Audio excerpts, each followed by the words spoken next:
අයිබෝන් ඔබ සියලු දෙනාටම සුබ අලුත් අවුරුද්දක් වේවා. තුලාව දේශපාලන සංවාදයේ 2022 පළවෙනි වැඩසටහන තමයි අද අප මේ ඉදිරිපත් කරන්න බලාපොරොත්තු වෙන්නේ. වර්ජන තර්ජන දේශපාලන කුමන්ත්‍රණ හමුවේ 2022 මොනවා වෙයිද කියන එක පිළිබඳව තමයි අද තුලාව දේශපාලන සංවාදයෙන් අප සාකච්ඡා කිරීමට බලාපොරොත්තු වෙන්නේ. මොකද අවුරුද්ද 2021 අවසන් වුණෙත් 2022 ලැබුවෙත් රටට ඉතාමත්ම යහපත්ම ආකාරයෙන් නෙමෙයි. මොකද ලෝකයේ පවතින තත්ත්වයක් එක්ක ලෝක ආර්ථික අර්බුද ඒකම මේ කොරෝනා වදුරත් එක්කම අපේ රටට බලපාලා තියෙන මේ තත්ත්වයක් එක්ක අපි ඉතාමත්ම අසීරු තත්ත්වයක ඉන්නේ. මොන විදිහට විග්‍රහ කරත් ඉතාමත් අසීරු අමාරු වෙලාවක තමයි මේ අපි අලුත් අවුරුද්ද ලබලා අලුතෙන් ගමනක් යන්න ආණ්ඩුව පැත්තෙන් බැලුවත් විපක්ෂයේ පැත්තෙන් බැලුවත් ඔවුන්ගේ සැලසුම් සමග ඉදිරියට යන්න ඔවුන් කටයුතු කරමින් ඉන්නේ. මෙන්න මේක තමයි අපි බැලුවේ වර්ජන තර්ජන දේශපාලන කුමන්ත්‍රණ. මේ බොහෝ දේවල් මේ වෙනකොට සිද්ධ වෙනවා. දින කීපයක් ගත වෙලා තියෙනවා වුණත් අවුරුද්ද ලබලා තාම වර්ජන නම් හරියාකාරයෙන් දකින්න නොලැබුණත් තර්ජනයන් නම් ගොඩක් දුරට දකින්න ලැබෙනවා. ඒ එක්කම කුමන්ත්‍රණ පිළිබඳවත් කතා බහට ලක් වෙලා තියෙනවා. මෙන්න මේ සම්බන්ධයෙන් කතා කරන්න අද තුලාව දේශපාලන සංවාදයට අපි ආරාධනා කරා සමගි ජනබලවේගයේ පාර්ලිමේන්තු මන්ත්‍රී රෝහණ බණ්ඩාර මහත්මයා. අයිබෝන් ඔබතුමාට. අයිබෝන්. ඔව්. ඒකම ජාතික ජනබලවේගයේ පාර්ලිමේන්තු මන්ත්‍රීනි ආචාර්ය හරිනි අමරසූරිය මහත්මිය. අයිබෝන් ඔබතුමියට. අයිබෝන්. ඒකම ශ්‍රී ලංකා පොදු ජන පෙරමුණේ ගම්පහ දිස්ත්‍රික් පාර්ලිමේන්තු මන්ත්‍රීනි කෝකිලා ගුණවර්ධන මහත්මියට. නැතිනේ අයිබෝන් ඔබතුමියට. අයිබෝන්. ඒකම ශ්‍රී ලංකා පොදු ජන පෙරමුණ නියෝජනය කරමින් රාජ්‍ය අමාත්‍ය ජානක වක්කුමර මැතිතුමනි. අයිබෝන් ඔබතුමාට. අයිබෝන්. මම හිතන්නේ මේ සංවාදයේදී පළවෙනි වටේදී ඔබතුමන්ලට විනාඩි 6ක කාලයකුත් දෙවෙනි වටේදී විනාඩි 8ක කාලයකුත් තුන්වෙනි වටේදී විනාඩි 6ක කාලයකුත් ලැබෙනවා. දෙවෙනි වටේදී පුළුවන් ප්‍රශ්න යොමු කරගන්නට අපි ඉතාමත් කාරුණිකව ඉල්ලනවා. මේ ප්‍රශ්න කෙටියෙන් ප්‍රශ්න යොමු කරනවා නම් කෙටියෙන් පිළිතුරු ලබා දෙනවා නම් අපිට කාලය කළමනා කරගෙන යන්න පුළුවන්කම ලැබෙනවා. රෝහණ බණ්ඩාර මහත්මයා සමගි ජනබලවේගයේ හැටියට මම හිතන්නේ ප්‍රධාන විපක්ෂය මන්ත්‍රී ධූර ගත්තොත් 54ක් ඔබතුමාලා සතුව තිබෙනවා පාර්ලිමේන්තුවේ තුල. දැන් මේ අපි මේ පහුගිය දින කීපය තුල දැක්ක දෙයක් තමයි කියන්නේ මේ 2022ට කලින් 2021 ේදීත් ආපු දෙයක් තමයි 2022 දී ආණ්ඩු බලය ගන්නවා කියලා. දැන් මේ ඔබතුමාලගේ පාර්ලිමේන්තු මන්ත්‍රී නලින් බණ්ඩාර මහත්මයාත් ප්‍රකාශයක් කරලා තිබ්බා ආණ්ඩුවේ විශාල පිරිසක් විපක්ෂයත් සමග එකතු වෙනවා. ඔවුන් ආණ්ඩුව පෙරලන්න මේ අවුරුද්ද තුලදී කටයුතු කරනවා කියලා. ඡන්දයක් නම් පේන්නේ නැහැ ළඟපාතක. තව අවුරුදු 3ක් විතර කාලයක් තියෙනවා පාර්ලිමේන්තු ඡන්දයකටත් ජනාධිපතිවරණයකටත්. ඒ කාල සීමාව තුළ ඔබතුමන්ලාගේ මේ උත්සාහය මොකක්ද? ඒ කියන්නේ මේක යම් දේශපාලන කුමන්ත්‍රණයක්ද? එහෙම නැත්නම් මෙහෙම වැඩපිළිවෙලක් තියනවද? සැලැස්මක් තිබෙනවාද ආණ්ඩුව පෙරලන්න? එහෙම නැත්නම් ආණ්ඩුව දැහැ ගන්න? ආණ්ඩුවේ පිරිසක් මේ ඔබතුමන්ලා සමග එකතු වෙනවා කියන කතන්දරය මොකක්ද? අයිබෝන් සුබ අලුත් අවුරුද්දක් වේවා සියලුම ලක්වැසි ජනතාවට. විශේෂයෙන්ම ඔබතුමා කියපු කාරණේ අපි හැමදාමත් කියන කාරණේ තමයි මේ ආණ්ඩුවට අපි බලයටපත් වෙලා වසර දෙකක් යනකම් අපි ජන ගෝඨාභය රාජපක්ෂ මැතිතුම වසර දෙකක දැන් කාලය සම්පූර්ණ කරනවා. අපි වගකීමක් සහිත විපක්ෂයක් විදිහට කවමදාක්වත් ජනතාව පාරට බස්සන්නවත් ජනතාව කුලප්පු කරන්නවත් කටයුතු නොකර අලුත් ආණ්ඩුවකට හැඩ ගැහෙන්න ජනතාවට සහන දෙන්න අවශ්‍ය කරන කාල වකවානුව කාල සීමාවක් අපි ලබා දුන්නා. හැබැයි ඒ සීමාව අනවශ්‍ය විදිහට පාවිච්චි කරමින් රටේ ජනතාවට සහන දෙනවා වෙනුවට රටේ ජනතාව මත බරපතවමින් ජනතාව තුට්ටුවකට මායිම් නොකර ජනතාවට ඇහුම්කන් නොදෙන උද්දච්ච පාලනයක් රට තුළ ක්‍රියාත්මක කිරීම නිසා අද වෙනකොට අපි කියන කාරණේ යථාර්ථයක් බවට පත් වෙනවා කියන එක බොහොම ඔබතුමා ප්‍රශ්නෙට මේක අලුත් අවුරුද්දේ පළවෙනිටම මේ මාතෘකාව කරගන්නත් ප්‍රධානම කාරණේ වෙන්නේ මේක අපි දේශපාලනේ ලදරුවෝ නෙමෙයි. අපි දේශපාලනේ අලුත් පක්ෂයක්. ඒ වගේම පරිණතම මේ රටේ තියෙන විශාලම දේශපාලන පක්ෂයේ අනුදැනුම ආශිර්වාදයේ ඒ තුල උකහාගත්තු දැනුමත් එක්ක ඇවිල්ලා ඉන්න මේ රටේ අලුත්ම දේශපාලන පක්ෂය තමයි සමගි ජන බලවේගය කියන මේ දේශපාලන පක්ෂය. ඒ නිසා අපි කට කහනවටවත් නිකන් ජනතාවට බයිට් එකටවත් නෙමෙයි අපි බොහෝ දේවල් ප්‍රකාශ කරන්නේ. අපි වගකීමක් ඇතුව විපක්ෂ කාර්යභාරී කරනවා වගේම ජනතාව වෙනුවෙන් මතයක් ප්‍රකාශ කරන අපි වගකීමක් ඇතුව ප්‍රකාශ කරන පක්ෂයක්. ඒ නිසා ඒ තුල අපි යම් කිසි දෙයක් කිව්වා නම් ඒකට අවශ්‍ය කරන අඩිතාලම අද වෙනකොට නිර්මාණය වෙමින් තියෙනවා කියන එක මේ දේශපාලන කරලිය පිළිබඳ අවබෝධයක් තියෙන ඕනෑම කෙනෙකුට බොහොම පැහැදිලිව පේනවා. හැබැයි ඒ වගේම අපි කියන්න ලැහැත්ති අපි ඔලු ගෙඩි මාරු කරලා මේ රටේ නැවතත් විකෘති ජනමතයක් තුල රටක් ආණ්ඩුවක් පාලනය කරන්න අපේ කිසිම අවශ්‍යතාවයක් නැහැ. අපි ඔලු ගෙඩි වෙනස් කරන්න ලැහැත්ති. ඒ මහමැති වර්ණයකට මේ රට මේ ආණ්ඩුව තල්ලු කිරීමේ අවශ්‍යතාවය වෙනුවෙන් අපිත් එක්ක පෙළ ගැහෙන්න ආණ්ඩු පක්ෂ නියෝජනය කරන බොහෝ දෙනෙක් අද වෙනකොට සාකච්ඡා කරමින් යනවා කියන එක රහසක් නෙමෙයි. ඒ නිසා අපේ ප්‍රධාන ඉලක්කය බවට පත් වෙන්නේ මේ අවුරුද්ද තුල අපිට මේ වෙනකොට තියන්න ඕන වෙලාවක තියන්න අයිතිය තියෙනවා පළාත් සභා මැතිවරණ. හැබැයි ආණ්ඩුව කල් දාගෙන යනවා විවිධ හේතු මවමින් ඒක කල් දාගෙන ආවා. ඒ වගේම දැන් ලබන මාසේ 11 වෙනිදා වෙනකොට පෙබරවාරි 11 වෙනිදා වෙනකොට පළාත් පාලන ආයත සියල්ලෙම මැතිවරණ කාල සීමාව අවසන් වෙනවා. එතකොට ඒ මැතිවරණෙත් මේ වෙනකොට අපිට අහන්න තියෙන්නේ වසරකට කල් දාන්න හදනවා ඇමතිවරයාට තියෙන බලතල අනුව. එතකොට මැතිවරණයකින් ආණ්ඩුව පලා යන්න තමයි උත්සාහ කරන්නේ. ඒ නිසා අපිට මේ පොඩි මැතිවරණ ආණ්ඩුව දෙන්න බයයි නම් අපිට අවශ්‍යයි මේ රටේ හැබෑ ජනමතය ආණ්ඩුවට පෙන්ලා දෙන්න. ඒ නිසා අපේ වුමනාව තියෙනවා අපේ සහ රටේ හැම කෙනෙක්ගේම අවශ්‍යතාවය තමයි මේ රටේ ආණ්ඩුව වෙනස් වෙන්න. මේ දීපු කාල සීමාව තුළ මේ කියන අසමත් වීම ඔබතුමාලා අපි කතා කරන දේ ඔබතුමා කිව්වේ ලෝකෙම ව්‍යසනයක් තියෙන වෙලාවේ අපේ ආර්ථිකයත් ඒ විදිහට කඩාගෙන. හැබැයි අපේ ආසන්නයේ රට ඉන්දියාව ගත්තාම ඒ කට්ටිය විජේ සංජිත වැඩි කරන දෙනවා. බංග්ලාදේශය ගත්තාම ඇතුළේ අනිකුත් සියලුම හුඟක් රටවල් මේ ව්‍යසනයේ ASCII තමන්ගේ ආර්ථිකය ගොඩනගාගෙන තියෙනවා. අපේ රටේ ආර්ථිකය කඩන් වැටෙන්න ගත්තේ මේ කොරෝනා නිසා නෙමෙයි කියන එක බොහොම පැහැදිලිව මේ පිළිබඳව දන්න කියන අදහස් විමසන නැත්නම් කියන්නේ පක්ෂපාතී නොවන අදහස් ප්‍රකාශ කරන ඕනෑම කෙනෙකුට දැනෙන දේ. මේ ඇවිල්ලා කරගත්තු දේවල් ඔබතුමාලා ගන්න ආපු ගමන් බදු සහන දුන්නා. ඒතකොට බදු සහන දුන්න ප්‍රමාණය කොච්චරද? බිලියන 700ක් විතර. කෝටි වලින් ගත්තොත් 70000ක් විතර අපේ රටට ලැබිච්ච ආදායම 2019 ලංකා ඉතිහාසයේ වැඩිම බදු ආදායම 1997ක් විතර බිලියන අපි ලබා දුන්නා.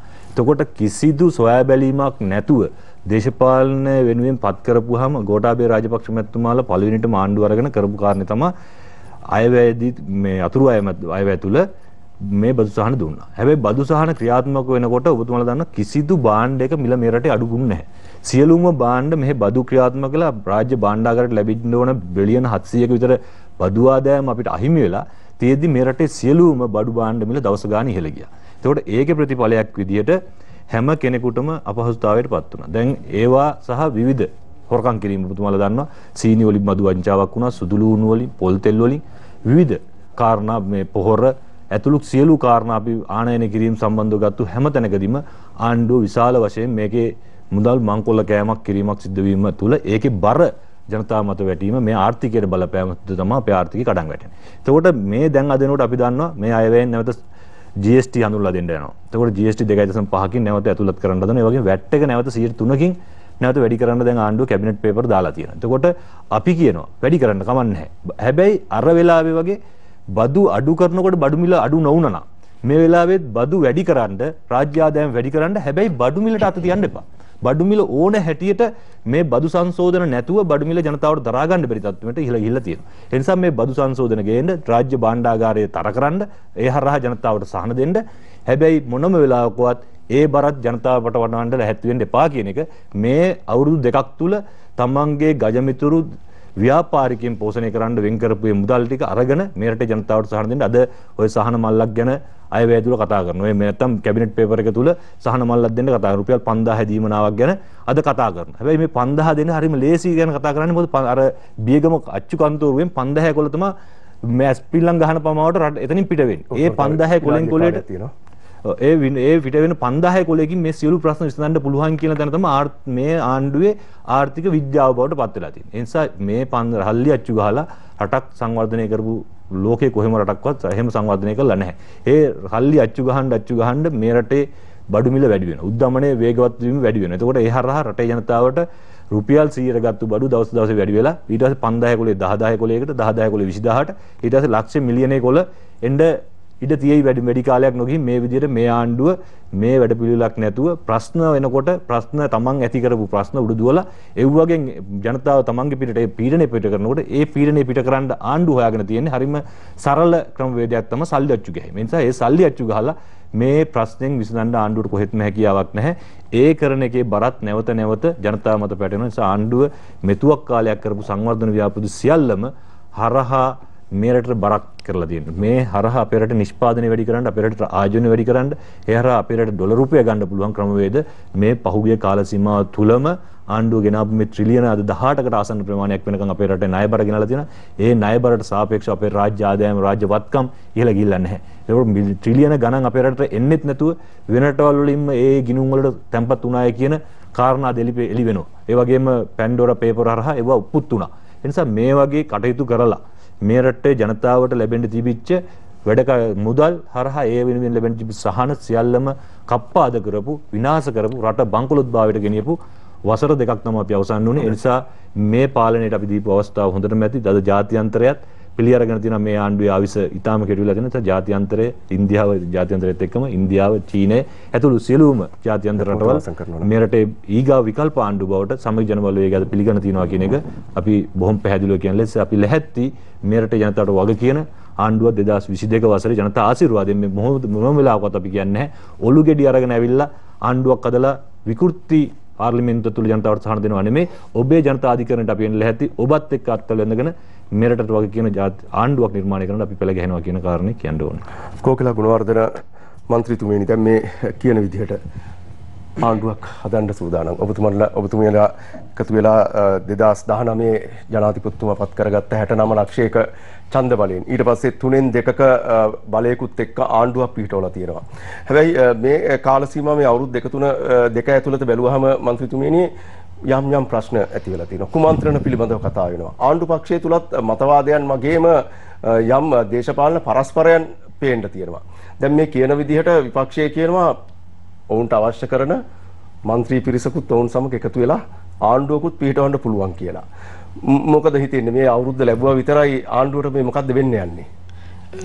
සුධර්මන පළවෙනිම ස්තුතිවන්ත වෙන අද දවසේ තුලා වැඩසටහනට එන්න කියලා ආරාධනා කිරීම අලුත් අවුරුදු ඉස්සෙල්ලාම එකමගේම හැමෝටම සුබ අලුත් අවුරුද්දක් කියලා ප්‍රාර්ථනා කරනවා. මම හිතන්නේ අපේ සමගි ජනවරගේ මන්ත්‍රීතුමා අවුරුද්දේ පැතුමක් තියාගෙන ඉන්නවා. මම හිතනවා ඉතින් හැමදාම ප්‍රාර්ථනා තියාගෙන ඉන්න පුළුවන් ආණ්ඩු පෙරලන්න. ඉතින් විපක්ෂයක ඉන්නකොට ඔක සාමාන්‍ය ප්‍රාර්ථනාවක්. හැබැයි අපි පැහැදිලිවම දන්නවා 69 ලක්ෂයක් මේ රටේ ජනතාව වරමක් දුන්නේ මේ රට හදන්න ගෝඨාභය රාජපක්ෂ ජනාධිපතිතුමාට. ඒ වගේම 3න් 2ක පාර්ලිමේන්තු බලයක් අපිට දුන්නේ ඒ තුමාට රට හදන ගමට ශක්තියක් වෙන්න. අපි බාරගත්තේ 2019 යහපාලන ආණ්ඩුව විනාශ කරපු රටක්. අපේ රටේ ආර්ථික වර්ධන වේගය අපි බාර දෙනකොට 2015 7.6ට තිබුණ එක 2.3ට බස්සලා ආර්ථික වර්ධන වේගය ඍණ මට්ටමට ගෙනියන මට්ටමට මෙතුමාලා පත් කරලා රටේ කිසිම නිෂ්පාදනයක් ඒ වසර තුන අලුතෙන් කරනවා අපි දැක්කේ නැහැ. කිසිම සංවර්ධනයක් කරනවා අපි දැක්කේ නැහැ. රටේ තිබුණ දේශීය සම්පත් ටික එකින් එක විකුණලා දාන්න එතුමාලා කටයුතු කරා. අපිට හොඳට මතකයි හම්බන්තොට වරාය අපිට තිබුණ මම හිතනවා අපේ ප්‍රධානම ආර්ථික මර්මස්ථානයක් වෙන තිබුණ හම්බන්තොට වරාය යහපාලන ආණ්ඩුව කිසිම බයක් හැකක් එහෙම නැත්නම් කිසිම හැඟීමක් නැතුව විකුණලා දැම්ම අවුරුදු 99 වදයකට. ඉතින් ඒ අයට සැලැස්මක් තිබුණේ නැහැ කියන එක අපි දන්නවා.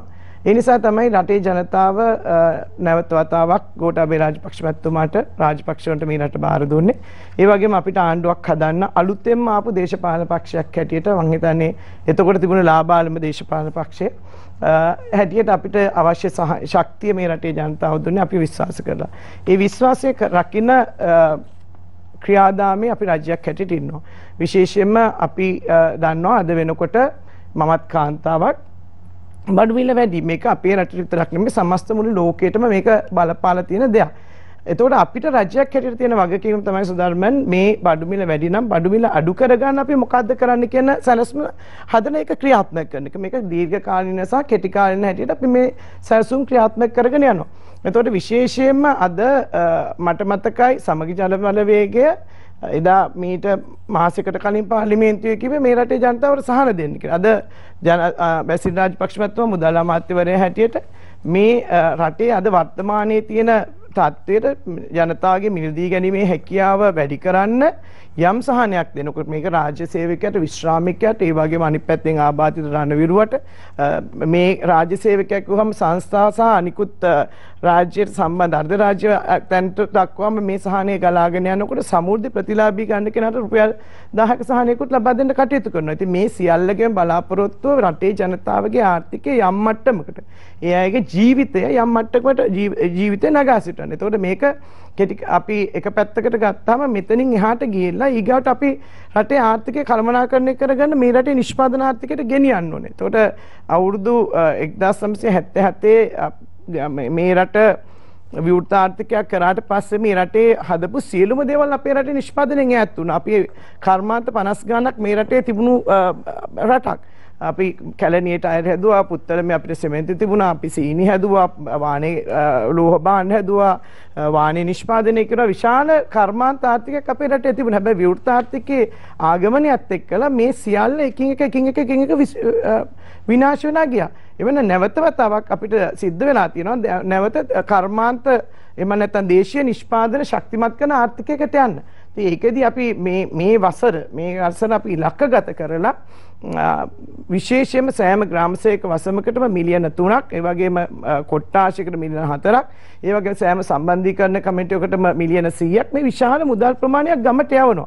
මේකේ බහුතරය අපි පාවිච්චි කරන්නේ රටේ නිෂ්පාදනය වැඩි කරන්න. මේ නිෂ්පාදනය වැඩි කිරීම තුලින් ව්‍යවසායකයා ශක්තිමත් කරන. දැන් ඉස්සර අපේ තිබුණු නීතිය තමයි යම් කෙනෙක් රජයේ රස්සාවක ඉන්නවනම් ඒ කෙනාට ස්වයං රැකියාවක් කරන්නවත් අපිට උදව් කරන්න බැරි ක්‍රමයක් තමයි අපේ රටේ තිබුණේ. එතකොට මේ නීති පවා වෙනස් කරලා අපි දැන් ස්වයං රැකියාවක් කරන කෙනෙක් පවුලක ඉන්නවා නම් රාජ්‍ය සේවයේ කෙනෙක් හිටියත් ඒ කෙනාගේ ආර්ථිකය ශක්තිමත් කරන්න අපි ඒ සඳහා අවශ්‍ය සහයෝගය දෙනවා. මොකද අද තියෙන ලොකුම ගැටලුව අපි දැන් එක පැත්තකට මේ තියෙන කාරණා මේ ආර්ථිකය ගොඩ නගන්න නම් අපිට මේ රටේ නිෂ්පාදනය වැඩි කරන්න අපිට තියෙන ප්‍රධාන කාරණාව තමයි ආයෝජනය සඳහා මිනිස්සුන්ට තියෙන අපහසුතාවය. එතකොට ඔතුමට විනාඩි කාලයක් තියෙන. ඒකෙන් මම ප්‍රශ්නයක් අහන්න තියෙනවා බාධා කිරීමක් කරාට.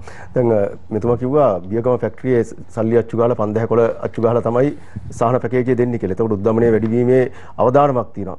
මේ ඇත්තටම ලොකු චෝදනාවක් තියෙනවා. ඔතුමියලා මේ ෆැක්ටරියේ සල්ලි අච්චු ගාලා තමයි මේ සහන දෙන්නේ රටේ ඉදිරියෙන් මේක උද්දමනයට බලපානවා කියලා. මොකක්ද මේ කතන්දරේ? සුධර්ම මම හිතනවා එතුමාගේ ප්‍රශ්නෙට මම උත්තර දෙන්න ඕනේ. ඒකට හොඳම උත්තරේ එතුමාලා ওই කාරණාවට හොඳම උත්තරය අද ADB එකෙන් දීලා තියෙනවා. මොකද මට මතකයි අපේ රටේ එන්නත දෙන්නකොට මෙතුමාලා පැහැදිලිවම කිව්වා එකක් කිව්වා අපි එන්නත හිඟා කන්න යනවා කියලා. අනිත් පැත්තට කිව්වා විශාල මුදලකට අපිට අඩුවට ගන්න පුළුවන්කම තියෙද්දි විශාල මුදලකට අපි එන්නත ගේනවායි කියලා කිව්වා. හැබැයි අද ආසියානු සංගঠনයේ බැංකුවෙන් පැහැදිලි කරලා අපි එන්නත සඳහා වියදම් කරපු ඩොලර් මිලියන 65ක් අපිට හපව දෙනවා. ඇයි දෙන්නේ? ඒතොල පැහැදිලිවම කියනවා අපේ රටේ ඉතාමත් විනිවිදභාවයකින් මේ කොරෝනා මර්ධන වැඩපිළිවෙල ක්‍රියාත්මක කරපු නිසා අපිට මුදල හපව දෙනවා. කින්ද මෙතුමාලගේ මේ කියන මතවාද වලට උත්තර දෙන්න මගේ කාලේ මම නාස්ති කරන්න සූදානම් නැහැ. මොකද ඒ මතවාද එතුමාලා විපක්ෂයේ ඉඳන් හැමදාම ওই මතවාද රටට ගෙනල්ලා දැම්මා. හැබැයි අවසානයේ මාසයක් දෙකක් තුනක් යනකොට මේ හැම මතවාදයක්ම පුස්සක් වෙලා ගියා. දැන් අපිට මතකයි විපක්ෂ නායකතුමා එක වෙලාවකදී කියනවා මේ කොරෝනා එන්නත ලබා ගන්න එපා, මේක ලොකු ජීවිත පවා හිමි වෙන්න පුළුවන්. මේ පිටරට මිනිස්සුන්ට දෙන්නේ නැතුව අපේ රටට ගෙනල්ලා මේක ටෙස්ට් කරනවා කියලා කිව්වා. හැබැයි හොඳම එන්නත ආවට පස්සේ ඉස්සෙල්ලාම ගිහින් ගහගත්තා. ඉතින් ඒක නිසා මම හිතන්නේ මේ මතවාදයන් එක්ක යනකොට අපේ රටේ අපි රාජ්‍යයක් හැටියට අපි වගකීම අරගෙන තියෙනවා මේ රටේ නිෂ්පාදනය වැඩි කරන්න. මම දන්නවා පහුගිය කාලේ බොහෝ දේවල් ගැන එවැනි අවධානයක් තිබුණේ නැහැ. දැන් කහ පිළිබඳව අපේ ඇමතුමා රාජ්‍ය ඇමතුමාත් තියෙනවා අපේ කහ කිලෝ එකක් රුපියල් 5000 දක්වා ගියා. හැබැයි ඒක අපි දේශීයව අපි ආනයනය නවත්තලා මේක දේශීයව නිෂ්පාදනය කරන විපක්ෂයේ ලොකු මතවාදයක් ගෙනිච්චා. හැබැයි අද මොකද වෙලා තියෙන්නේ? අද අපේ රටේ දේශීය නිෂ්පාදනය නිසා කහ මිල අඩු වෙලා තියෙනවා. මේක කහ වලට විතරක් නෙමේ ගම්බිරිස් වලට ගත්තත් අනිකුත් නිෂ්පාදනයන් දිහා බැලුවත් මේ තත්ත්වය තමයි රට ඇතුළේ විඤ්ඤාණය. මෙන්න මෙතෙන්ටයි අපේ රට ගෙනියන්න ඕනේ අපි. අපේ රටේ නිෂ්පාදනය වැඩි කරගන්න ඕනේ. එහෙම නැතුව අපි හැම දෙයක්ම පිටරටින් එනකන් එහෙම නැත්නම් අනිත් හැම දෙයක්ම අපි වෙනත් රටකින් යැපෙන ආර්ථිකයකට අපිට කවදාකවත් මේ ආර්ථිකය ගොඩනගා ගන්න හම්බ වෙන්නේ නැහැ. ඒ නිසා මේක එක පැත්තකින් ග්‍රාමීය කර්මාන්ත නගා සිටිනවා වගේම විශාල වශයෙන් අපිට අනිත් පැත්තට ගත්තාම අපනයන ඉලක්ක කරගත්ත විශාල කර්මාන්ත ප්‍රමාණයක් අපේ රටේ මේ වෙනකොට වෙනදාට වඩා ශක්තිමත් ක්‍රියාත්මක වෙනවා. විශාල ආදාය ප්‍රමාණයක් විශේෂයෙන්ම දීවර ශේෂ්ත්‍රය ගත්තාම අපි පහුගිය වසරේ විශාල ආදායමක් ලැබුවා. අනිත් පැත්තට ගත්තාම අපි රබර් වලට අගේ එකතුරු කර නිෂ්පාදන තුන විශාල ආදායමක් ගත්තා. ඉතින් මෙච්චර කාලයක් වුණ නැති දේ මම හිතනවා අපි එකින් එක කරගෙන යනවා. දැන් මෙතුමාලා මේ මොන විදිහට කතා කරුවත් පහුගිය වසර 5 යහපාලන ආණ්ඩුව රාජ්‍ය මේ රටට කරපු විනාශය තමයි අපිට මේ කරගහගෙන යන්න වෙලා තියෙන්නේ. මේ ආර්ථිකය මේ කඩංගටන ඍජු මේ මම හිතන්නේ යහපාලන රාජ්‍ය වග කියන්න ඕනේ. විශේෂයෙන්ම මේ රටේ විශාලම අපි ආදායමක් ලැබුව එකක් තමයි සංචාරක කර්මාන්තය කියලා කියන්නේ. ජාතික ආරක්ෂාව බිඳුවට දාලා හිතලා කටයුතු කිරීම තුළ මේ රටට සංචාරක එන ප්‍රමාණය නැති වුණේ ආයෝජකයන් ප්‍රමාණය නැති වුණේ මේ කොවිඩ් වලට කලින් යහපාලනයන්ගේ ක්‍රියා කරලා හින්දා මේ රට තුළ නැවත බෝම්බ පිපුරන්න පටන් ගත්තට පස්සේ සංචාරක ව්‍යාපාරේ කඩන් වැටුණා අපේ. ඒ වගේම ආයෝජකයෝ අපේ රටේ ඉන්න දෙතුන් පාර හිතන්න පටන් ගත්තා. ඒ නිසා මම හිතනවා අද රට විනාශ කරපු රට බාර දුන්නු මෙතුමාලා බාර දුන්නත් අතිගරු ජනාධිපතිතුමත් අපේ රාජ්‍යයත් ඒ වගකීම් බාර අරගෙන මේ නැවත රට ගොඩනගන.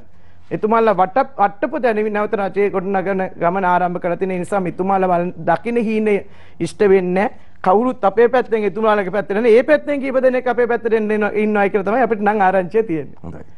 ආචාර්ය හරිනි අමරසූරිය මන්ත්‍රීතුමනි දැන් ඔබතුමීලා කොහොමද මේකට සම්බන්ධ වෙන්නේ? ජාතික ජනබලවේගය සමගි ජනබලවේගයත් එක්ක එකතු වෙලා යම් දේශපාලන කුමන්ත්‍රණයක් හෝ යම් දේශපාලන උවමාරුවක් එහෙම නැත්නම් යම් දේශපාලන එකතුවකට සූදානමින් සිටිනවාද?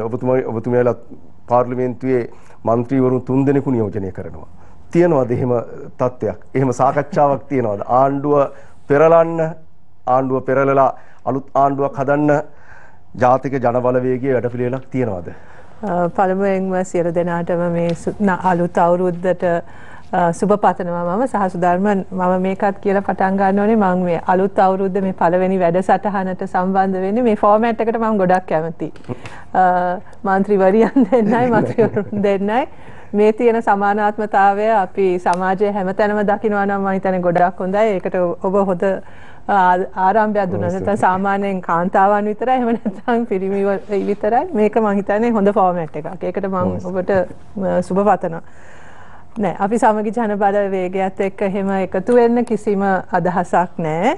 අපි කිසිම පක්ෂයක් එක්ක එකතු වෙන්න මේ වෙලාවේ එහෙම කිසිම යෝජනාවක් අපේ සිද්ධ වෙන්නේ නෑ. මොකෝ මම හිතන්නේ අපි ජාතික ජනබලවේගය හැටියට අපි දිගින් දිගටම කියන්නේ මෙතෙක් කල් අපිව පාලනය කරපු මේ සම්ප්‍රදායික දේශපාලන පක්ෂ එක්ක නැවත වතාවක් ආණ්ඩුවක් කරලා එහෙම විසඳුමකට අපි යන්න විසඳුමක් එන්නේ එකෙන් ඒක ගැන අපිට කිසිම අදහසක් නැහැ.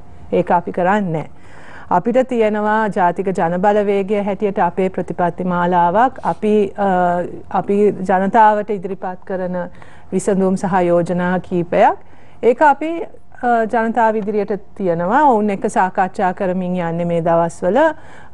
අපි අපේ ප්‍රතිපත්ති මාලාවේදී දක්වලා තියෙනවා අපේ මූලික ප්‍රතිපත්ති ටික ඒවත් සමග දැන් මේ වෙනකොට විශාල සාකච්ඡා යනවා. කියන්නේ ඒකට විවේචන තියෙනවා, එකතු කිරීම තියෙනවා. ඉතින් ඒ ඔක්කොමත් එක්ක අපි යෝජනා කරන මේ විසඳුමත් සමග ජනතාව අපිත් එක්ක එකතු වෙමින් ඉන්නවා. ඒක තමයි අපි කරන්නේ. අපිට කිසිම හදිස්සියක් කලබලයක් නැහැ. මොකෝ අපි හිතන්නේ මේක අර හදිස්සිය නිකම් බලය ගැනීම සඳහා පවණක් කරලා යම් කිසි විදියක මොකක් හරි ඩීල් දාලා මේක වෙනස් කරා කියලා මේ රට ගොඩ ගන්න බෑ. මේ රට ගොඩ ගන්න නම් ඒක ප්‍රතිපත්තිමය වශයෙන් අපි සියලු දෙනාම ජනතාව හැටියට අපි එකඟතාවයකට එන්න ඕනේ සාමූහිකව යම් කිසි විදියකට වෙනස් මාර්ගයකට යන්න. ඒ වෙනස් මාර්ගයකට යන්න නම් ඒක එක පක්ෂයකට එක පුද්ගලයෙක්ට එහෙම කරන්න පුළුවන් දෙයක් නෙවෙයි. අපි හිතන්නේ ඒක ඇත්තටම ජනතාවගේ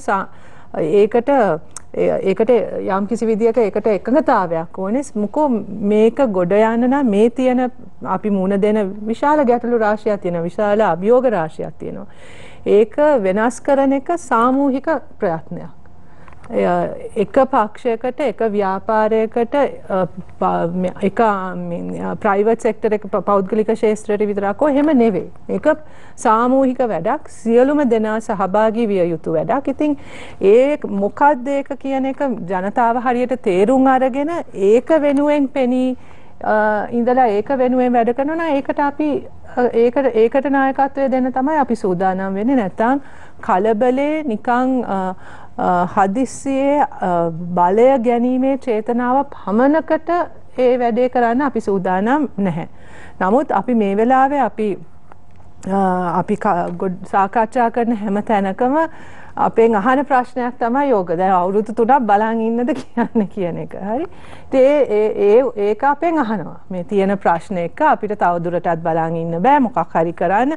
හරිම ආවේගයෙන් අපෙන් අහනවා. මේ අපි තුන් දෙනෙක්ව පාර්ලිමේන්තුවට යවලා ජනතාව අපෙන් විශාල දෙයක් බලාපොරොත්තුත් වෙනවා. මොකක් හරි වෙනසක් කරන්න කියලා.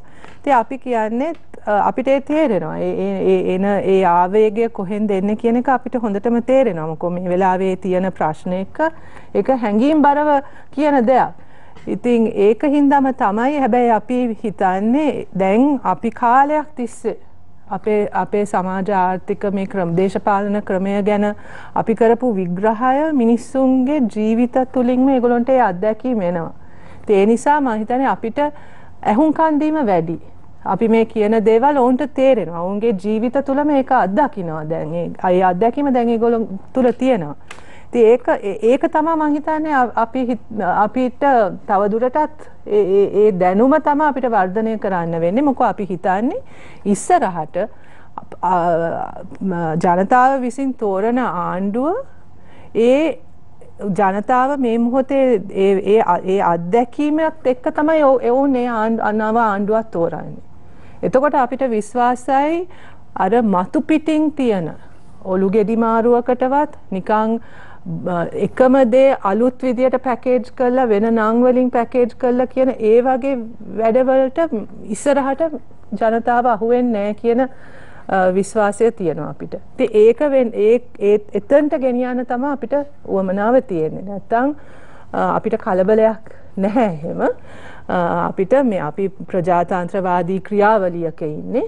නමුත් ජනතාවගෙන් අපිට දැනෙනවා ඔවුන්ට වෙනසක් අවශ්‍යයි. ඉතින් ඒක අපිට අත්හැරලා යන්නත් බෑ. ඒකටත් අපිට අහුම්කම් දෙන්න සිද්ධ වෙනවා. ඉතින් අපි හිතනවා යම්කිසි විදියක දැන් මෙතුමාත් කිව්වා පළාත් පාලන පළාත් සභා ඡන්ද එන්න නියමිතයි. ඒවා වෙලාවට තිබ්බොත් මම හිතන්නේ මේ අපි සියලු දෙනාම කියන දේ ටෙස්ට් කරන්න මොහොතක් එනවා. ඉතින් ඒක කරමු අපි. ඥානක අක්කුඹර රාජ්‍ය මන්ත්‍රීතුමනි දැන් ආණ්ඩුව ගැන බැලුවොත් එහෙම දැන් ආසන්නම සිදුවීම ඔබතුමා සමග එකට හිටපු රාජ්‍ය අමාත්‍යවරයෙක් අමාත්‍ය ධූරයෙන් ඉවත් කරනවා. දැන් මේකත් එක්ක බලන කෙනෙකුට හිතෙනවා ලොකු අර්බුදයක් ඇති වෙලා තියෙනවා ආණ්ඩුව ඇතුලේ. විවිධ සමාජ මාධ්‍ය වලින් යන දෙයක් තමයි තව ඇමතිවරුන් ගණනාවකුත් ඉවත් කරන්න ඉන්නවා කියන තනතුරු වලින්. මේකත් එක්කම රටේ ජනතාවට ඇති වෙලා තියෙන දෙයක් තමයි ආණ්ඩුව ඇතුලේ ලොකු කුමන්ත්‍රණයක් තියෙනවා. බෙදීමක් තියෙනවා. පිල් බෙදීමක් තියෙනවා. මෙන්න මේ නිසා රට ඉදිරියට ගෙනියන්න බෑ. ආණ්ඩුව ඉස්සරහට යන්න බෑ. මේ හැඟීම ඇති වෙලා තියෙන්නේ ඇයි? ඇත්තටම ආණ්ඩුව පෙරලන්න ආණ්ඩුව ඇතුලෙන් කුමන්ත්‍රණයක් තියනවද? සුධර්මන් ඔබතුමා ඇතුළු සියලු දෙනාටම ලැබුව වුණ අවසර සෞභාග්‍යමත් සුබ අවසරක් වේවා. අපි දන්නවා ගොඩක් අය ඉන්නවා හොඳ දේ ලකුණු දාගන්නත් රජයක් කරනකොට ජනතාවගේ පැත්තෙන් බැලුවාම හැමදේම හොඳ පැත්තෙන් දකින්නේ නැහැ. හැබැයි ආණ්ඩුවක් කරනකොට ආණ්ඩුවේ ඉන්න සියලු දෙනාටම වගකීමක් තියෙන හොඳ දේ ලකුණු දාගන්නවා වගේම යම් අපහසුතාවයකටපත් වුණොත් ඒකේ වගකීමත් බාර ගන්න ඕනේ. අපි කීප දෙනෙක් ඉන්නවා ආණ්ඩුවේ හොඳ දෙයට ඇවිල්ලා ඒගොල්ලෝ ලකුණු දා ගන්නවා ජනතාව ගාවට. යම් කිසි ප්‍රශ්නයක් වුණාම ඒක ජනතාවගේ පැත්තට ගිහින් කියලා හිටන් ඒකෙනුත් ලකුණු දා ගන්න හදනවා. එහෙම කරන්න බෑ. අපි 160ක් පාර්ලිමේන්තුවේ මන්ත්‍රීවරු ඉන්නවා. ඉතින් මේ ඔක්කොගේම ආණ්ඩුවක්. මේ ඔක්කොගම හොඳ නම් ඔක්කොටම හොඳයි නරක නම් ඔක්කොටම නරක වෙන්න ඕනේ. නරක ටික එනකොට ජනාධිපතිතුමාට දාන්නත් අගමැතිතුමාට හරි මුදල් ඇමතිතුමාට හොඳ එකක් එනවා නම් තමන් ගිහිල්ලා ඉස්සරහට ගිහිල්ලා වචනයක් දාලා ජනතාවගේ පැත්තේ කියලා හිටන් බොරුවට ඉන්න පිරිසක් ඉන්නවා. ඉතින් අපි කියනවා හොඳ දේ නරක දේ දෙකම රජයේ ඉන්න සියලු දෙනාම බාර ගන්න ඕනේ. ඒක තමයි රජයක් කරනවා කියන්නේ. ඒ නිසා මම හිතනවා ඇත්තට මොන දෙලා කටයුතු කරන්න ඕන. ඔබතුමා කියන්නේ හොඳට හොන අරකට සාමූහික වගකීමක් කියලා. ඔව් ඒක සාමූහික වගකීමක් තියෙනවා. අපි එළියේ කතා කරන්න ඕන දේ ඇතුළේ කතා කරන්න ඕන දෙකක් තියෙයි. ජනාධිපතිතුමා හම්බෙලා ඕන කෙනෙකුට ඕන වෙලාවක කතා කරන්න පුළුවන්.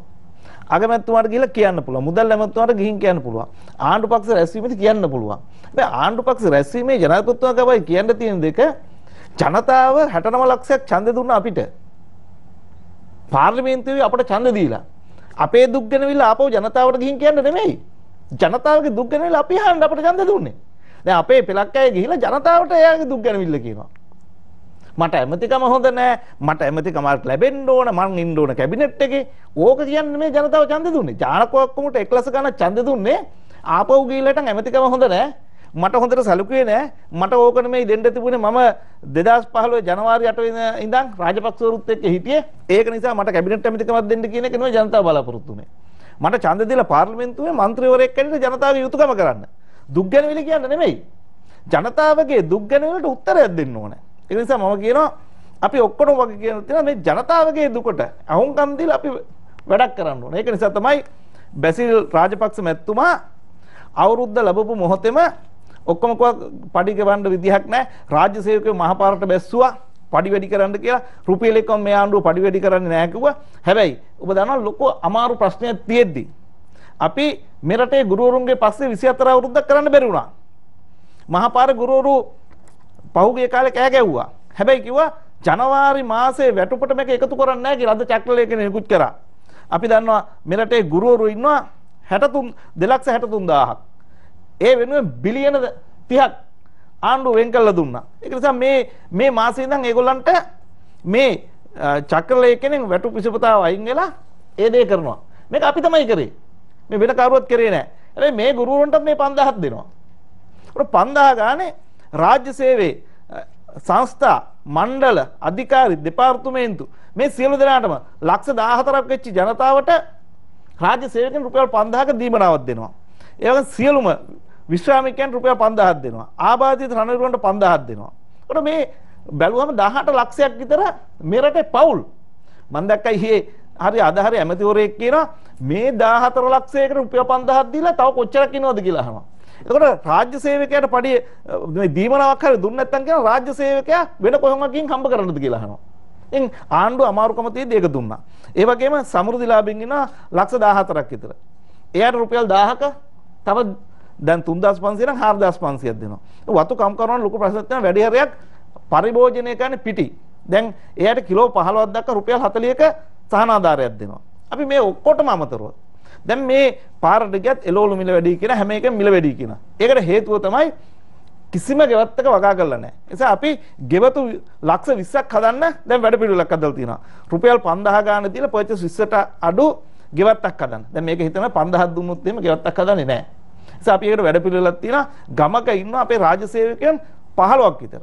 අපි මේ කට්ටියත් එක්ක එකතු කරගෙන අපි ඒ ගමේ ගෙවත්තේ හදන්නේ මොනවද කියලා බලලා ඒගොල්ලෝ දැනුවත් කළා. ඒගොල්ලන්ට මුදලින් ඉස්සෙල්ලා පොඩි ගාණක් දීලා පැල ටික දීලා ඒ ගෙවත්ත හදලා මේ 5000ට මතෝ තව 5000ක් දෙනවා හරියට කරන එකනට.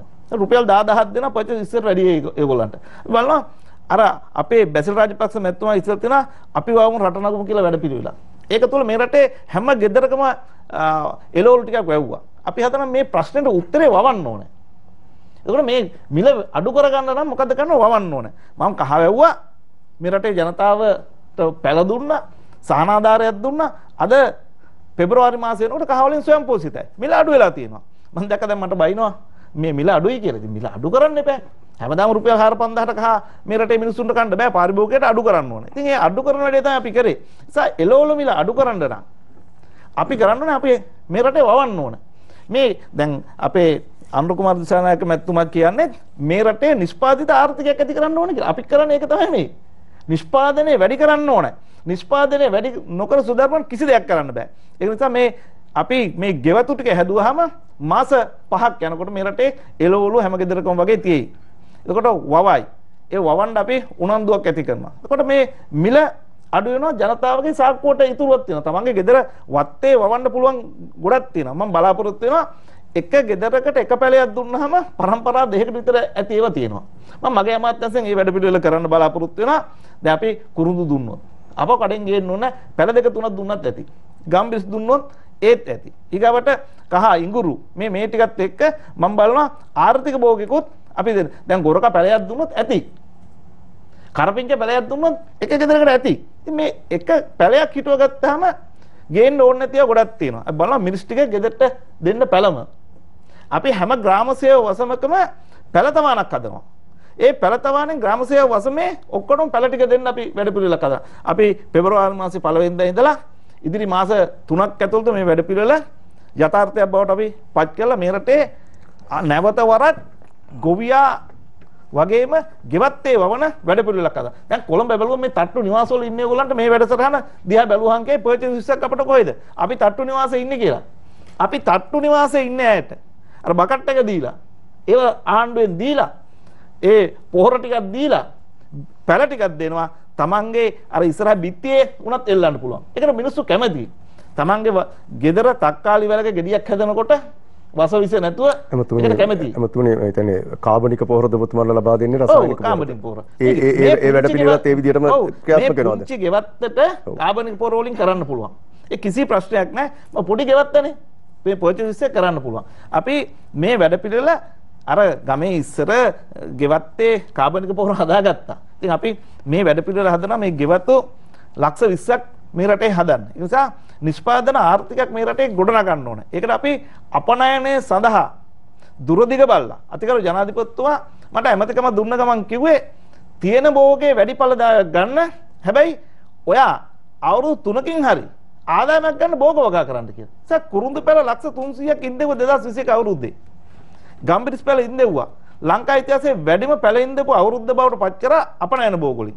ඇයි ඒක කරේ? තව අවුරුදු 3කින් දෙකමාරකින් මේ රටේ අපනයන ආදායම් වැඩි කරන්න නම් අපි කර යුත්තේ අනාගතේ ගැන බලලා මේ වගාව කරන්න. අපි හිතුව මේ දැන් කහයට එවුවොත් මාස 9යි. හැබැයි ඒ වගේ එක නෙමෙයි ආර්ථික භෝග කාලයක් යනවා. ඒ කාලයක් ගියත් අපි හිතවන්න ඕනේ. දැන් මගේ අමාත්‍යාංශයට අවුරුදු 5න් හැදෙන ඒවාක් තියෙනවා. අවුරුදු 4න් හැදෙන ඒවාද? දැන් කජු වගේ වගාවක් ගත්තොත් එහෙම අවුරුදු 4ක් යනවා. හැබැයි එතකොට මම මේ ඇමති ධූරේ ඉන්නව නැද්ද කියන එක නෙමෙයි ප්‍රශ්නේ තියෙන්නේ. ඒ වගා කරන්න ඕනේ. ඒ වගාව අපි කරන්න ඕනේ. පොල් ගහක් හිටවුවොත් අවුරුදු 5ක් යනවා. මේ පහුගිය අවුරුද්දේ පොල් පැල ලක්ෂ 40ක් ඉන්නෙව්වා. එහෙම හිතන්නේ නැතුව මේක හෙට ගන්න කියලා නෙමෙයි අපි බලන්න ඕන දීර්ඝ කාලින වශයෙන් මේ රටට ආදායමක් කියන වැඩ පිළිවෙලක් කරන්න. ඒ නිසා අපනයනයේ සඳහා ආදායම වැඩි කරන්න වැඩ පිළිවෙල රාශියක් අතිගරු ජනාධිපතිතුමා අගමැතිතුමා අපේ මුදල් ඇමතුමා මෙවර අයවැම් විශාල මුදලක් අපේ වැවිලි ශේෂ්ත්‍රයට ලබලා දුන්නා. ඒකෙන් බලාපොරොත්තු වෙන එතුමා අපනයන ආදායම මේ රටට වැඩි වශයෙන් ගේන්න. ඒක නිසා අපි මේ එක එක්කෙනාට බයිනවටත් වඩා අපේ යුතුයකම කරන්න ඕන 69 ලක්ෂයක් ජනතාව අපි කරේ විශ්වාසයක් තිබුවා අවුරුදු 5කින් වැටිච්ච රට ගොඩනගයි කියලා. ඒ ජනතාවගේ බලාපොරොත්තු ඉෂ්ට කරන්න ජනාධිපතිතුමා අගමැතිතුමා මුදල් ඇමතුමත් එක්ක අපේ රජේ කවුරු මොනවා කිව්වත් අපි කටයුතු කරන මේ රටේ ජනතාවට ලබලා දෙන්න පුළුවන් සහනේ එහෙම් පිටින්ම ලබලා දෙන්න කටයුතු කරනවා. වර්ජන තර්ජන දේශපාලන කුමන්ත්‍රණ හමුවේ 20යි 22 කොහොමද ආරම්භය සහ කොහොමද ඉදිරියට යන්නේ කියන එක පිළිබඳව තමයි තුලාව දේශපාලන සංවාදයෙන් අපි සාකච්ඡා කරමින් සිටින්නේ. ප්‍රධාන පාලක මැදිරියත් සමග සම්බන්ධ වී නැවතත් තුලාව දේශපාලන සංවාදයේ සමගින් අපි එකතු වෙමු.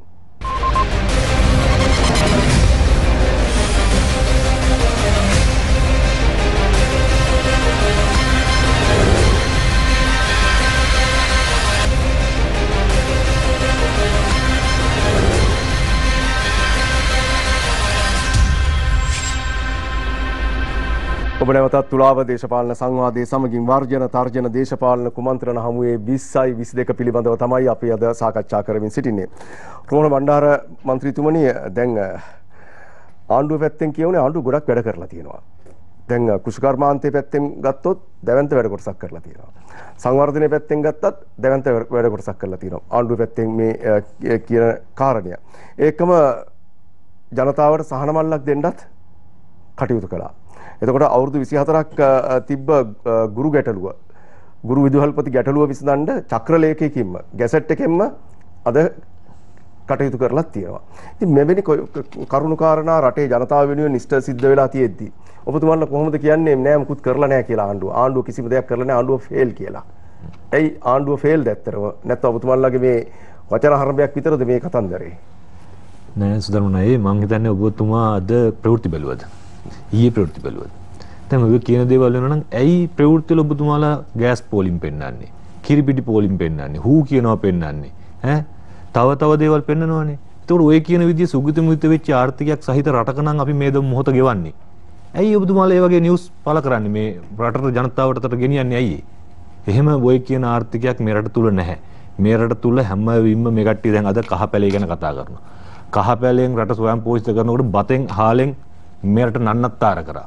අද හාල් ටික පිටරටින් ගේන්න එන්නේ නැද්දට ගේන්නේ ඩොලර් නැක පැත්තකින්. අද කැකුළු හාල් කිලෝයක් රුපියල් 150යි වෙළඳපොලේ. පැනඩෝල් පෙත්තක් හොයාගන්න නැහැ. ඒ තත්ත්වයට අද රට පත් කරලා තියෙනවා. ඉතින් කියනවා කහ වලින් අපි වැඩේ කරා කියලා. මේ මෙව්වට ඉතින් අපිට hina වෙන්නේ කොහින්ද කියන ප්‍රශ්නයක් තියෙනවා. මේ රට නන්නත්තර කරලා විනාශ කරලා අනිත් පැත්තෙන් දැන් මෙතුමලාට පොඩි එකාගේ කතන්දර රචනාව වගේ කියාගෙන යනවා.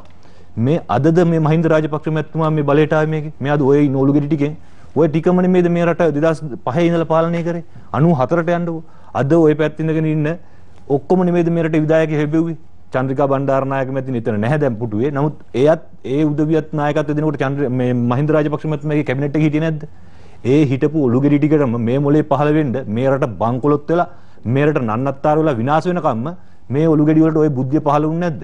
අදද මේ පහළ වුනේ. ඒ පහළ වෙලත් මේ රටේ ජනතාවගේ දැන් ගලන් ගෙවල් වල වගා ගන්න. දැන් කොම්පෝස් අනගෙන නාගෙන විනාශ කරගෙන වසූචි මේ රටට ගෙන්නන්න කියලා මේ රටේ තිබිච්ච ඩොලර් ටිකත් විදේශ රටවල වලට නිකන් පූජා කරන තැනට පත් කරලා දැන් කාබනික පොහොර කියන විල්ලෙජ්ජාව වහගන්න දැන් ගෙවල් වල වගා කරන්න කියලා. එක සැරයක් අපි වවමු වටරමු කියලා ව්‍යාපෘතියක් ගියා කෝටි ගාණක් මේ රටේ සල්ලි වියදම් කරා. ඒ කරපු කෙනාම කියනවා 62ක් විසික් කරලා ඒ වගේ නිෂ්පාදනය එනකොට රට ආණ්ඩුවට බල කරනවා. ආණ්ඩුවට මේවා මිලදී ගත්තේ නැහැ කියලා උද්ඝෝෂණ කරනවා. පිකටින් කරනවා. මේවා ගෙනල්ලා අපිට පුච්චනවා. කියලා ඒ කියන අපුවම් රටවම නගපු කියලා වැඩ කටයුතු කරපු ඒ උත්තමයම අර විදියට කියන 62ක් විසික් කරපුවහම මේකේ පැලෙනවා. 62 විසික් කළා පැලවෙනවා නම් දැන් මේ ගොවියන්ට මෙහෙම ප්‍රශ්නයක් නැහැ නේ. පොහොර ප්‍රශ්න එහෙම 62 විසික් කළා පැලවෙන රටක් මේ භූමියේ නැහැ. මේ ලෝකේ කොහෙවත්වත් එහෙම තත්වයකට දැන් භූමි නැහැ. මේ ලෝකේ රසායනික පොහොර ගෙනල්ලා හඳුනාගත්තේ මේ ආහාර ප්‍රශ්නේ ලෝකයෙන් සාගතේ ගොඩනගන්න තමයි 70 ගණන් වල වෙනකොට මේක ගෙනල්ලා ඒ විප්ලවය ජයග්‍රහණය කරේ. ඒකල තමයි ආහාර නිෂ්පාදනය වැඩි කරලා ලෝකේ ජීවත් වීමේ ප්‍රමාණය නැත්නම් ආයු අපේක්ෂාව වැඩි කරලා රට හැම කෙනෙක්ගේ ප්‍රතිශක්තිකරණය වැඩි කරන තැනට ආවේ. අපි විතරක් මේ ලෝකේ 360ට හැරෙන්න බෑ. එහෙම බුද්ධියක් මේ Tamanට මොලේ පහළ Tamanට හිතුනහම ඩොලර් නැති වුනහම එහෙම උදේට නැගිටිනකොට හිතෙන දේවල් එක රැයකින් රට තුල ක්‍රියාත්මක. දැන් මෙතුමම කියනවා දැන් පොල් හිටවුවම අවුරුදු 5ක් යන බැලේ. ඉතින් දෙයියනුයි මේ රටේ ඉඩම් ටික කට්ටි පොල් අපි අපේ රටේ ප්‍රධාන අපනයන භෝග වුණා තේ පොල් රබර් අපි ඉස්කෝලේට කාලේ ඉගෙන ගත්තේ. චන්ද්‍රිකා බණ්ඩාරනායකත් මැතිණිය මේ රටේ රට බාර ගත්තට පස්සේ තේ පොල් ඉඩම් හෝල්සේල් දාලා කැඩෙව්වා තුමිය. කඩලා විකුණනා යනකොට මේ කොයි ප්‍රතිපත්ති පුතුමාට යමතක වුණේ.